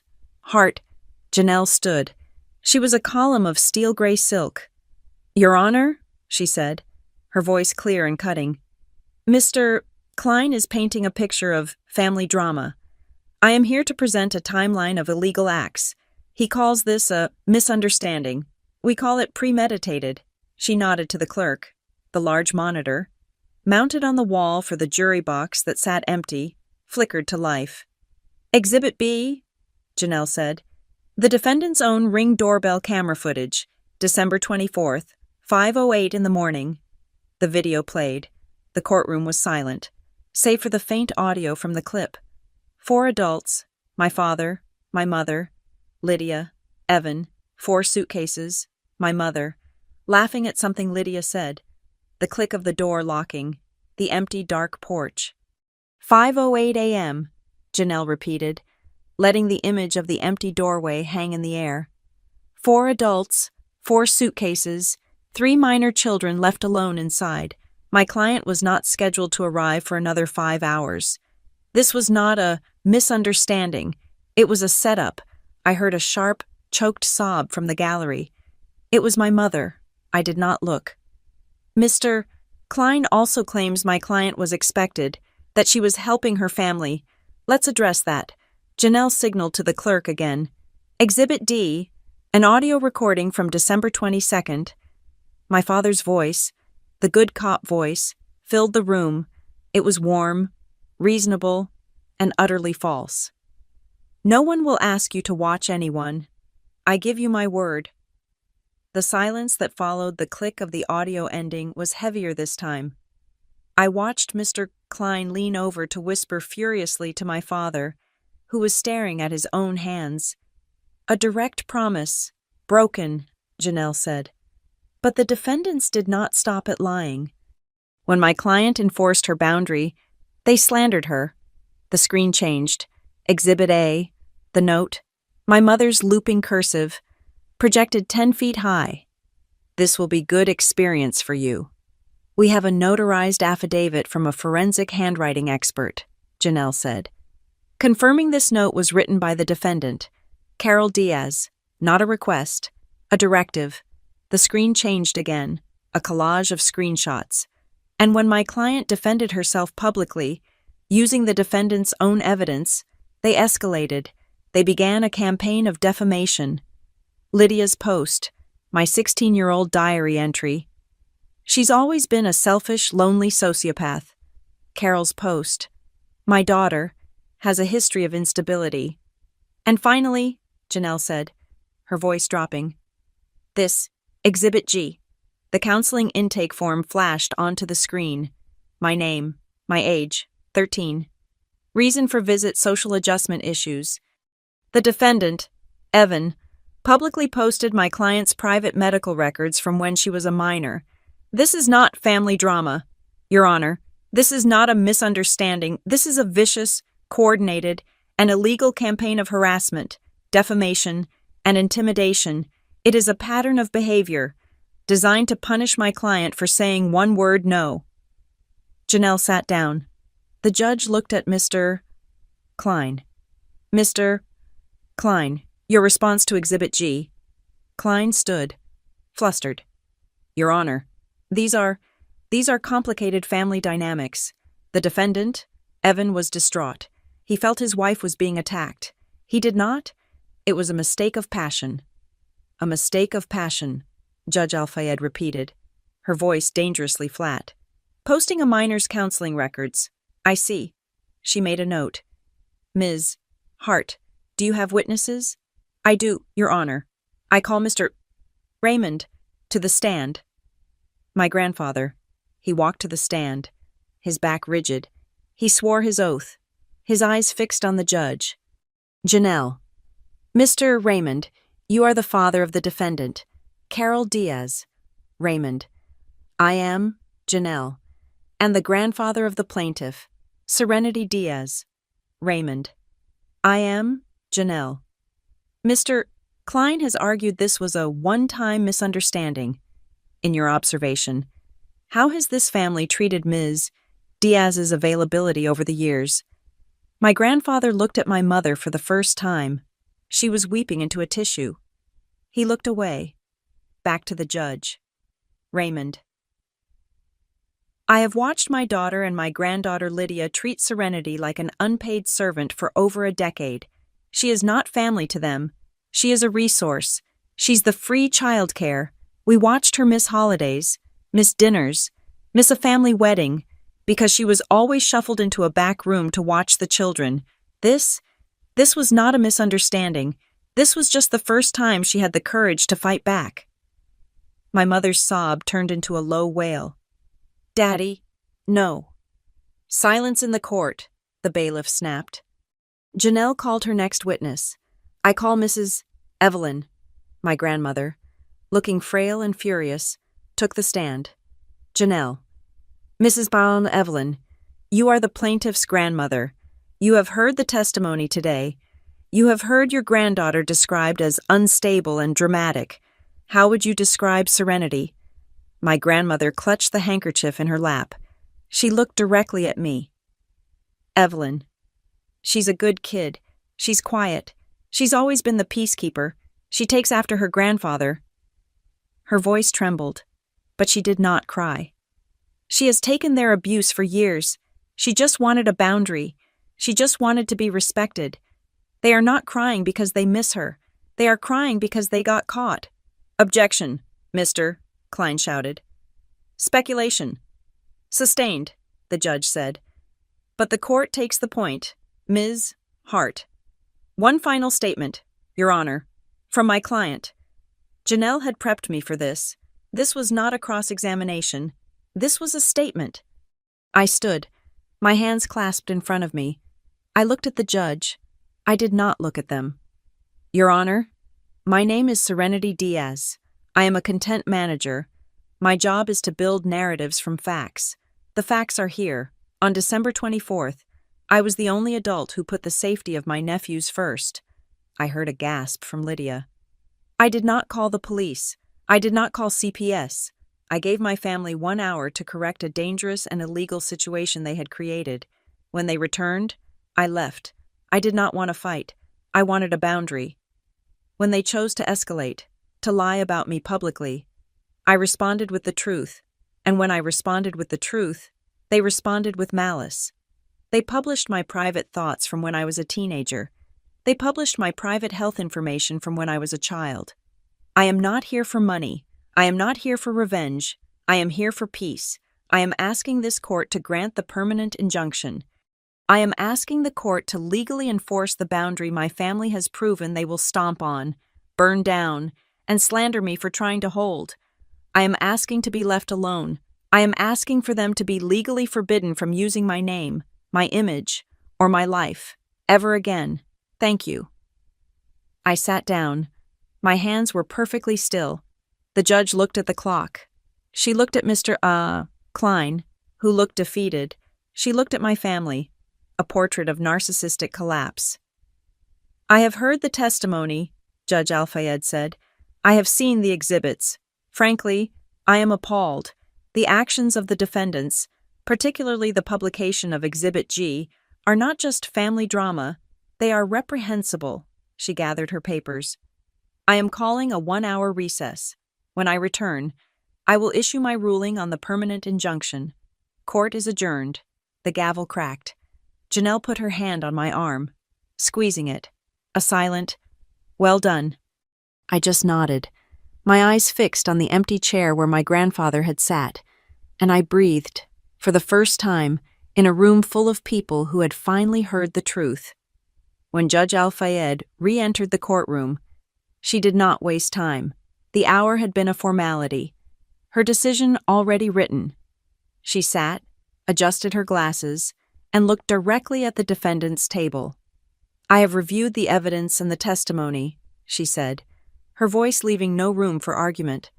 "Mr. Klein, your attempt to frame this as family drama is, frankly, insulting to the court. The actions of the defendants are not dynamics. They are a clear and malicious pattern of harassment." She looked at her papers.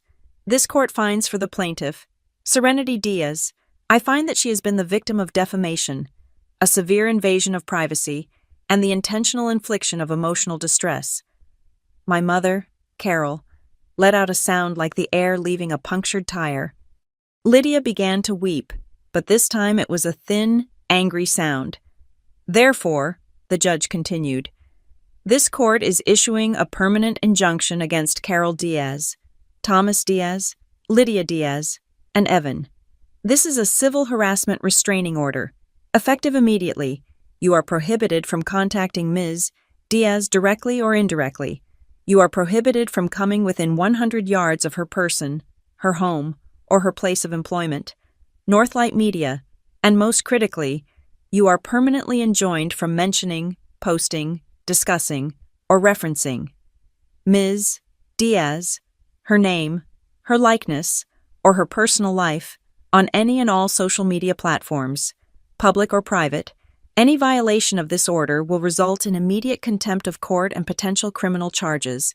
It was a total, complete victory, a wall of law built around me. "Furthermore," the judge said, "on the matter of the civil suit for damages, this court orders the defendants, jointly and severally, to pay the plaintiff's full legal costs and attorney's fees, the amount of which will be submitted by Ms. Hart." Janelle made a small, satisfied note on her legal pad. "In addition, this court orders that the defendants pay a compensatory sum of $25,000 to Ms. Diaz for the emotional distress and professional damages incurred." I had not asked for money, but Janelle had insisted. It was not a windfall. It was a punishment.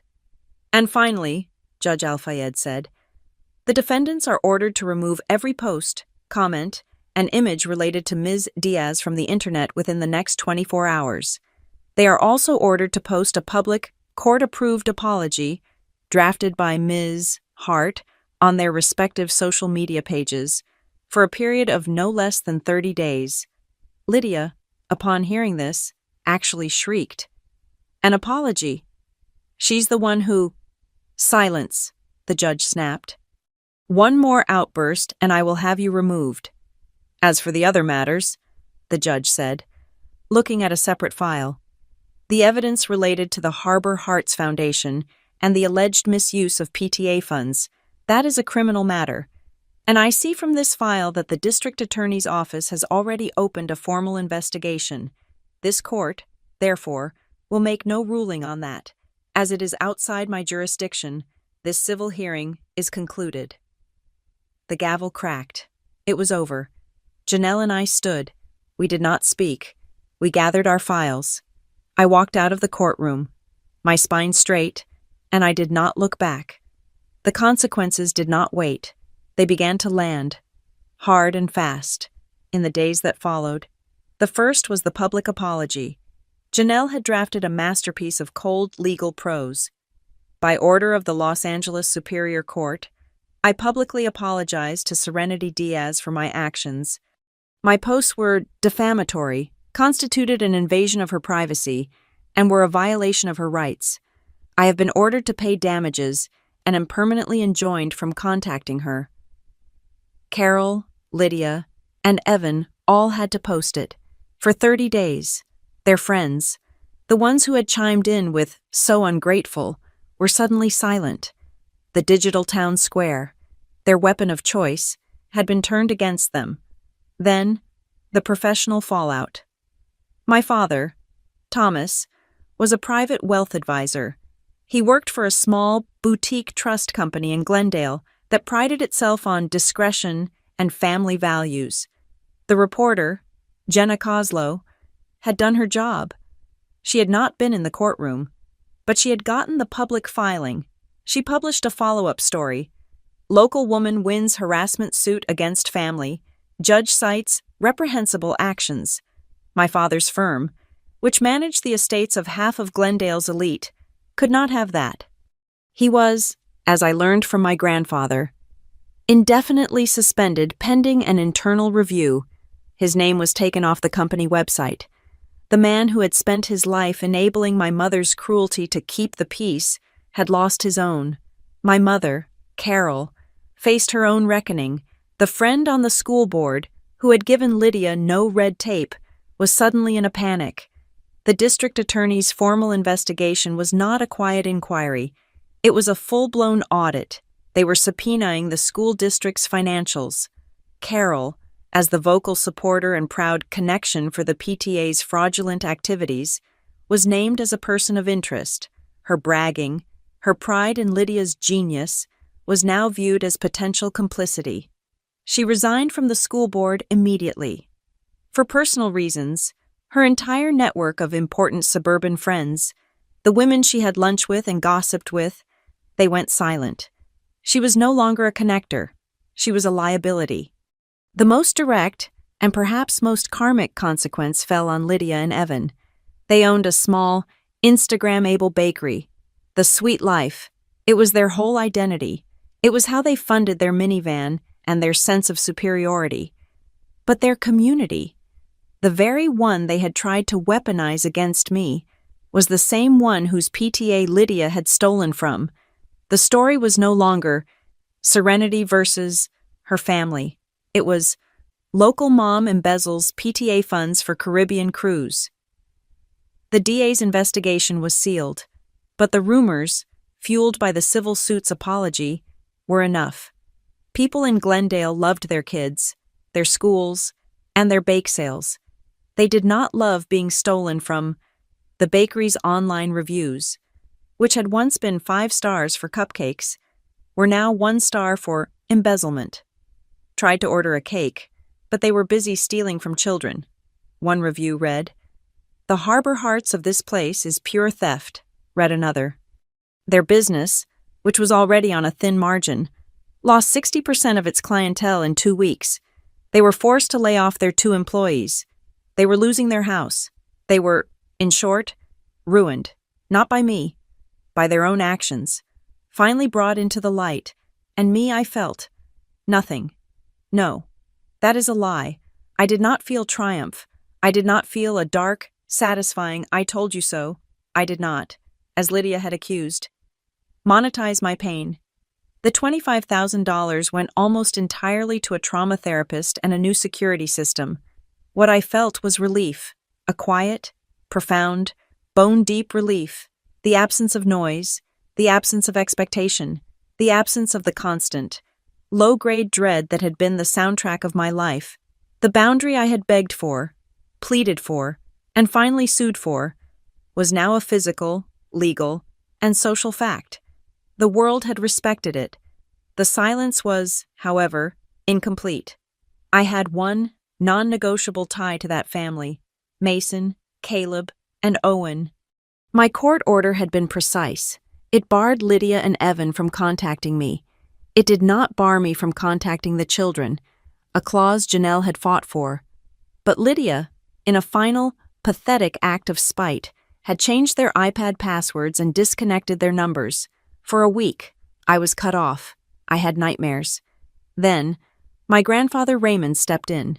He had, as part of his "We are done keeping the peace" campaign, threatened to report Lydia's new address to the DA's investigators. They had moved in with a friend unless she established a court-approved neutral communication channel for the children. A new email appeared in my inbox. Family Wizard Communication Portal. It was a co-parenting app, the kind used by the most toxic of divorcees. It was a neutral ground. Lydia and Evan could not see my contact information, and I could not see theirs. All messages were monitored and logged, and through it, I was given one 30-minute video slot, every Wednesday at 7 p.m. The first call was a week after the hearing. Mason's face popped up. He was in a different bedroom, one I did not recognize. "Aunt Serenity," he said, his voice small. "Hey, Maze, I am here. I told you I would be here." Caleb and Owen piled onto the bed. "Aunt Renity, did you see my drawing?" "I did, buddy. It's on my fridge right now." We talked for 30 minutes. We did not talk about the court. We did not talk about the bakery. We did not talk about the cruise. We talked about Pokemon. We talked about a loose tooth. We talked about a funny dog they saw. They were, for that half hour, safe. And so was I. The extended family, my cousins, my aunts, my uncles, had been silent witnesses. After the verdict, I received a few tentative text messages. "Hey, Serenity, this is Cousin Mark. Just, wow, I am sorry it got to that point. Mom and I are thinking of you.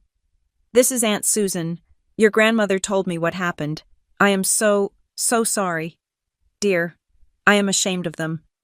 They were quiet apologies, sent off the record, hoping not to be dragged into the blast radius. I accepted them for what they were, the others, the ones who had sided with Carol, who believed in family first. They just remained silent. They had picked their side, and it was the one that was now publicly humiliated and under criminal investigation. I went back to work. I bought a new, larger rosemary plant for my balcony. I took my postponed trip to Joshua Tree by myself, and it was glorious. I stood on a rock at sunset, and I looked out at the vast, empty desert, and I felt still. I had been given a lot of experience this Christmas. The experience of betrayal, of violation, of legal terror, but I had learned something. My mother had always accused me of making everything a production, of being a drama queen. I realized, sitting in the silence of the desert, that I had never been the one who wrote the script. I was just the one who was finally strong enough to walk off their stage. I did not turn my pain into content. As my boss had so wisely warned me, I turned it into a lesson. I turned it into a boundary. I turned it into a new, quiet, and finally, peaceful life. The year that followed was one of quiet, deliberate reconstruction. The legal wall was built, but the emotional one was still under repair. My therapist, the one my Northlight corporate account paid for, called this post-battle shock. The adrenaline was gone, and now I had to learn how to live in the silence, to trust that it was real. The world, it turned in, had been watching my story. Though I had locked my profile and refused all interviews, had become a quiet legend in certain corners of the internet. I was sent a link by one of my cousins, the supportive one, to a private online forum. The Boundary Room, it was called. It was a community of thousands of women who were the default aunts, women who had been called selfish for having their own lives, women who were tired of being the unpaid, unappreciated emotional and physical labor for their entire extended families. They were my people. I lurked for a month, just reading, story after story, a mirror of my own. My sister dropped her kids off for the weekend and did not come back for 5 days. My mother-in-law gave out my social security number for a joint credit card we never discussed. I was not an anomaly, I was a statistic. One night, I posted, anonymously, "A year ago, I had to sue my entire family for peace." I wrote, "I won, but I feel guilty. Is this normal?" The replies flooded in. "This is not guilt. This is the good girl programming dying. It's painful. Let it die. You did not sue your family. You held your abusers accountable. You feel guilty because you were the one who had to do the work. Again." I found a new voice there. Weeks later, the moderators asked me to speak on an anonymous panel, a live audio-only event. Setting the final boundary when no is not enough. I spoke for an hour. My voice modulated. My name never mentioned. I told them about the note, the video, the audio file. I told them about the evidence folder. I told them how to be their own best witness. The event's chat log crashed from the volume of messages. I was not a victim. I was a case study. As the months passed, the rhythm of my life changed. I moved. I loved my Venice apartment, but it was too close to the memory. I found a place, still in Venice, but a new building. A 2-bedroom I could now afford. It had a long, narrow balcony that faced the ocean, It was a stupidly expensive view, but it was the first thing I saw every morning, the vast, blue, unbothered horizon. I bought a small, potted rosemary tree and 3 pots of mint. I watered them. They grew. My routines, which had been a shield, now became a pleasure. I started running on the beach path at sunrise, not for health, not for metrics, but just to feel the cold, damp air in my lungs before the city woke up. I enrolled in a 6-week, intensive Italian cooking course. I had always wanted to. I had always been too busy. I had always been on call. Now, on Tuesday nights, I was learning to make risotto. I learned to be patient. I learned to let things simmer. The year turned. Fall came, crisp and cool, and then the holidays. The familiar knot of dread began to tighten in my stomach. A phantom ache.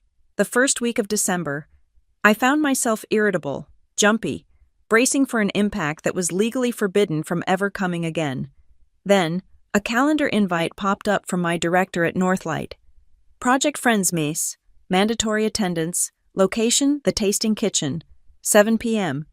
My friends from work, the ones who had silently supported me, who had covered meetings and never once asked me to talk about it unless I brought it up, had planned a full, elaborate Christmas dinner. I walked in. There was no chaotic kids' table. There were no cold chicken nuggets. There was a long, beautifully set table, glowing with candlelight. There were craft cocktails. My friends were there, dressed up, and they cheered when I walked in.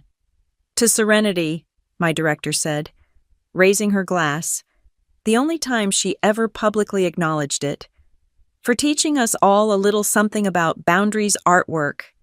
We laughed. We ate. We exchanged ridiculous, thoughtful gifts. It was the first Christmas of my entire adult life where I was not on duty, I was not a babysitter, I was not a resource, I was just a friend. I went home at midnight, warm and full, and for the first time, I was excited for the new year. A week later, my grandmother Evelyn called. Her voice was tentative. "Serenity, dear, I know you are busy." "Hi, Grandma. I am just watering my mint. What is up?" "Well, your grandfather and I, we are getting older, and this year, well, we would like to have a small Christmas, at our house, just us, and you, if you would like." I stilled. The invitation, the first tendril from the family side. "Grandma, who is just us?" I heard her sigh. "Just you and us. Your grandfather wants to make his prime rib." It was an offering, a safe one, but I knew it was a test. "I would love to, Grandma, but I need to be very clear about my conditions, not just for this, but for always." "Of course, dear, whatever you need." The permanent injunction means what it says. I will not, ever, be in the same room as Carol, Thomas, Lydia, or Evan, not at a funeral, not at a wedding, and not for Christmas. If I come, it is with the absolute, legally binding understanding that they will not be there, that they will not be invited by surprise, that I will not be ambushed into a reconciliation. "I understand. Serenity," she said, her voice firm. "Raymond and I have already told them. We are having 2 Christmases this year. They can come on Christmas Eve. Our door is open to you on Christmas Day. There will be no impositions. There will be no emotional manipulation. Just 3 old people and a prime rib." "Then, Grandma," I said, a smile finally breaking, "that sounds perfect. I will bring the wine." I was building a new family, one based on respect, not obligation. The Nephews were a separate, protected part of my heart. The Family Wizard app was sterile, but it was reliable, 30 minutes, every Wednesday. But I wanted them to have something tangible, something outside of their parents' surveillance. I started writing them letters, real, handwritten letters on good, thick stationery. I sent them to my grandfather's house, and he would pass them to the boys when he saw them. "Dear Mason," I wrote, "I saw this book on coding for robots, and I thought of you. I am proud of how smart you are. I am always here for you. P.S. Safety first is not just for you, it is for me. 2. We all deserve to be safe. To Caleb, I sent art supplies. To Owen, a new stuffed sloth, to replace the one he had probably lost. I never said a single bad word about their parents. I just, relentlessly, told them that I loved them, that I was proud of them, and that I was safe and here for them, always, at work. My Boundaries project had taken on a new life. My director had asked me to collaborate with Human Resources on a new internal workshop, Bound Line Setting Professional Boundaries. I wrote the content strategy for it. It was anonymous, but it was all me. It was about how to say no to projects without capacity, how to document scope creep, how to protect your time and your mental health from corporate gaslighting. It was the most popular article series our internal blog had ever run. My life was quiet. It was stable. It was mine. And then, one Tuesday, I met Noah. It was the second to last night of my Italian cooking class. We were making gnocchi. I was covered in flour, failing to get the little ridges right with my fork. "You are pressing too hard," a voice said, low and calm. From my left, I looked up. He was tall. He had kind eyes, and his gnocchi were perfect. Little, ridged pillows. "You make it look easy," I said, frustrated. "My grandmother was a tyrant about it," he said with a smile. "Here, you have to roll it, not press it, like this, gentle." He did not grab my hand. He did not talk down to me. He just showed me. His name was Noah Whitaker. He was a friend of someone at Northlight. He was an architect, someone who, I would learn, built beautiful, stable, logical things. He was, most importantly, a listener. We talked as we cleaned our stations. He asked me about my job. He did not just nod. He asked follow-up questions. He seemed genuinely interested in content strategy. I asked him about architecture. At the end of the night, he said, "I have to admit, I came to this class half hoping to meet you." I raised an eyebrow. "What?" "My friend Sarah, from your office, mentioned you were taking it. She said you were one of the most solid people she knew. I guess I wanted to see for myself. And you are covered in flour, and your gnocchi are a mess. So, I'd like to take you to a place that actually knows how to make them, so you can forgive yourself. How about Friday?" It was the most direct, honest, and uncomplicated invitation I had ever received. I said yes. We dated slowly. We went for walks. We went to museums. He never pushed. He never pried. I eventually told him, in vague terms, that I had a difficult, legally enforced boundary with my family. He just nodded. "Okay," he said. "That sounds like you've been through a lot. I am sorry they put you through it." And that was it. He did not ask for details. He did not offer to fix anything. He did not try to save me. He was not a savior. I did not need one. I had already done the hard work of saving myself. He was just a partner, a kind, stable man who knew how to make gnocchi and who respected, more than anything else, a well-built, solid boundary. My life, for the first time, was not a drama. It was not a tragedy. It was, I realized, finally, a romance, a quiet, realistic, and very warm one. It was December again, almost a full year since my life had cracked open and been rebuilt. The air in Venice was, for the first time, not filled with dread. It was just December. Noah and I had plans to drive to Joshua Tree, a do-over, a trip for ourselves. I was scheduled to go to my grandparents' house on Christmas Day for prime rib. My life was calm, structured, and for the first time, mine. Then, my grandfather Raymond called. It was a week before Christmas. His voice was steady.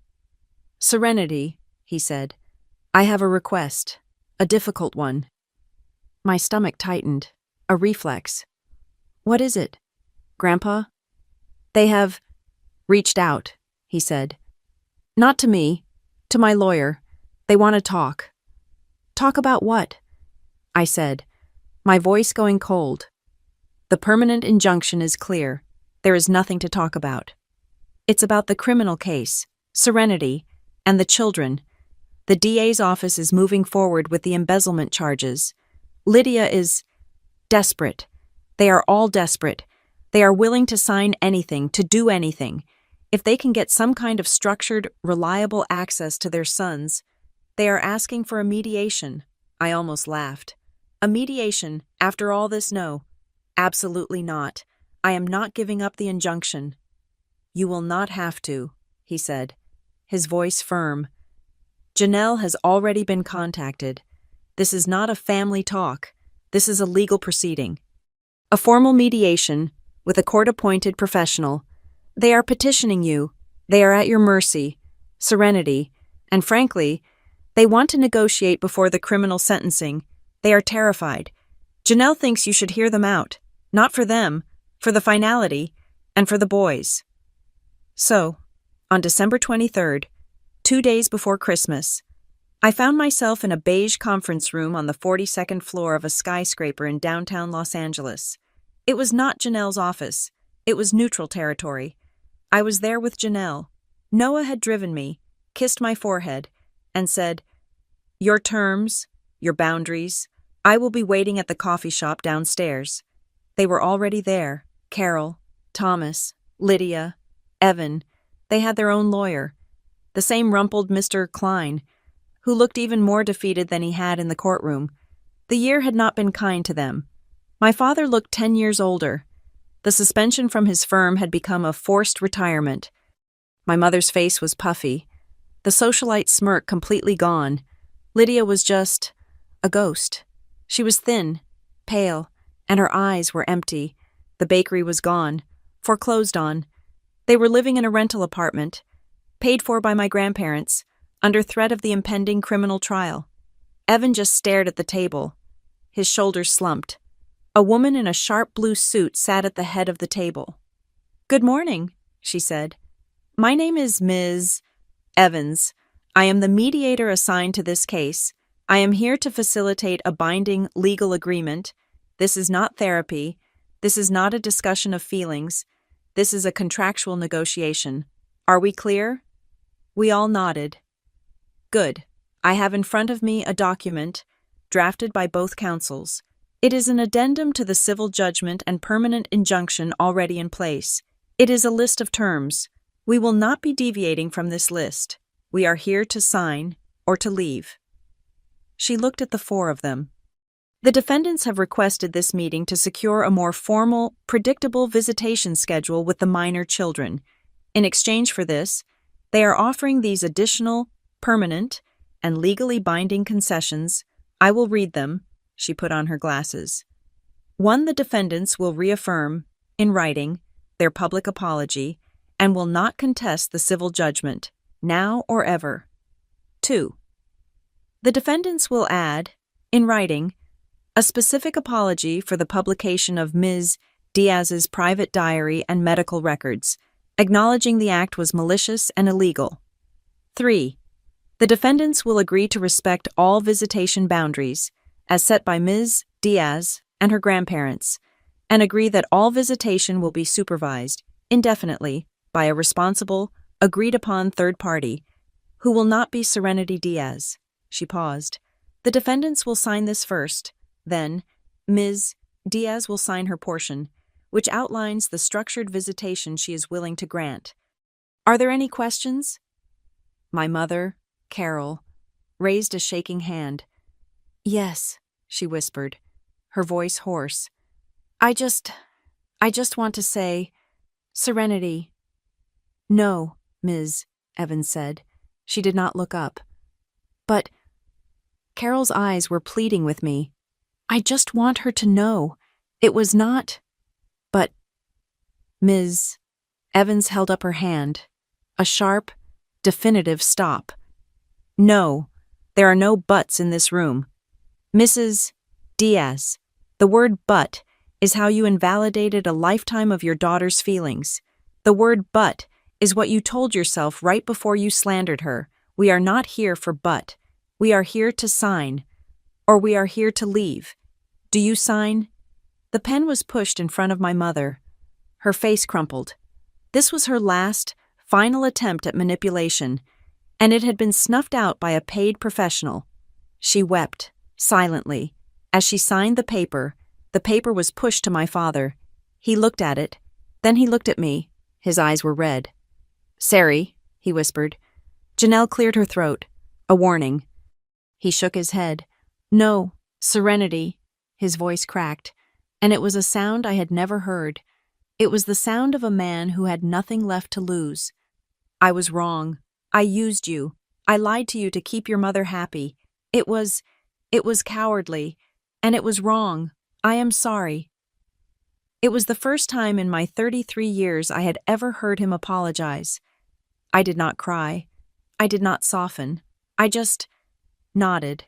Once, I acknowledged the fact. He signed the paper. It went to Lydia. She was shaking so hard she could barely hold the pen. "The diary," she whispered, looking at Ms. Evans, not at me. I will destroy it. The notebook, the scanned files. I promise. I will burn it. It was a terrible thing to do." It was not an apology, not really. It was a plea to the legal record, to the universe, to the DA who was about to decide her future. She signed. Evan signed, his hand moving so fast it was a blur. The paper was pushed in front of me. Janelle tapped the last section. My part. I, Serenity Diaz, agree to the following. I will not interfere with a structured, bi-weekly visitation schedule to be managed exclusively through the Family Wizard portal. All visits will be supervised by Raymond or Evelyn, or another mutually agreed-upon neutral third party. I will not, under any circumstances, be the default supervisor. This agreement does not obligate me to provide any form of childcare, ever. This agreement is contingent on the defendant's full, 100% compliance with the permanent injunction and the ongoing criminal proceedings. I picked up the pen. I did not look at them. I did not offer a hand. I did not offer a single word of comfort. This was not a reunion. This was not forgiveness. This was a truce. This was a treaty. Signed on the ashes of a war they had started. I signed my name. "This is concluded," Ms. Evans said. "The document is binding. Copies will be filed with the court. You may leave." Janelle and I stood first. I walked out. I did not look back. In the elevator, Janelle squeezed my arm. "It is done, Serenity, for good." "It is," I said. My grandparents were waiting in the lobby. My grandmother, Evelyn, just held my face in her hands and kissed my cheek. My grandfather Raymond, as always, was the practical one. He held out an envelope. "This is not for you," he said gruffly. I opened it. It was a certificate from a bank, a stock portfolio. The Mason, Caleb, and Owen Diaz Scholarship Fund. He had put $50,000 into it. "It's a trust," he said, as we walked out into the bright December sunlight. "Their parents will never touch it. They will not be able to poison this. Their parents' actions are not their burden to carry. This is a boundary for their future." I looked at him. My grandfather, the quiet engineer, the man who had given me the shield of his word and the sword of his lawyer. That night, I was on my balcony. It was Christmas Eve. Noah was inside, finishing his famous gnocchi. My grandparents' prime rib was waiting for me tomorrow. My phone was quiet. The air was cold, sharp, and clean. I breathed it in, and I realized the knot was gone. That tight, cold knot of dread, of expectation, of permanent, on-call anxiety that had lived in my chest since I was a child. It was just gone. It had not dissolved in a tearful reconciliation. It had not been healed by a magical, perfect apology. They were not better people.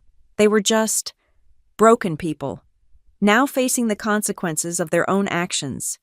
The knot was not untied. It was cut. I had cut it. I had cut it with the truth. I had cut it with evidence. I had cut it with the law. I had cut it with the hard, cold, and final strength of my own will. I had built a boundary, not of pillows, but of steel, and I had defended it, and I was, finally, free. Thank you so much for listening to my story. I am so glad I could share it with you all. I am curious. Where in the world are you listening from? Please let me know in the comments. I would love to connect with you and hear your thoughts. Do not forget to subscribe to Maya Revenge Stories, like this video. And if you can, please support us by hitting that hype button. It really helps this story get heard by more people.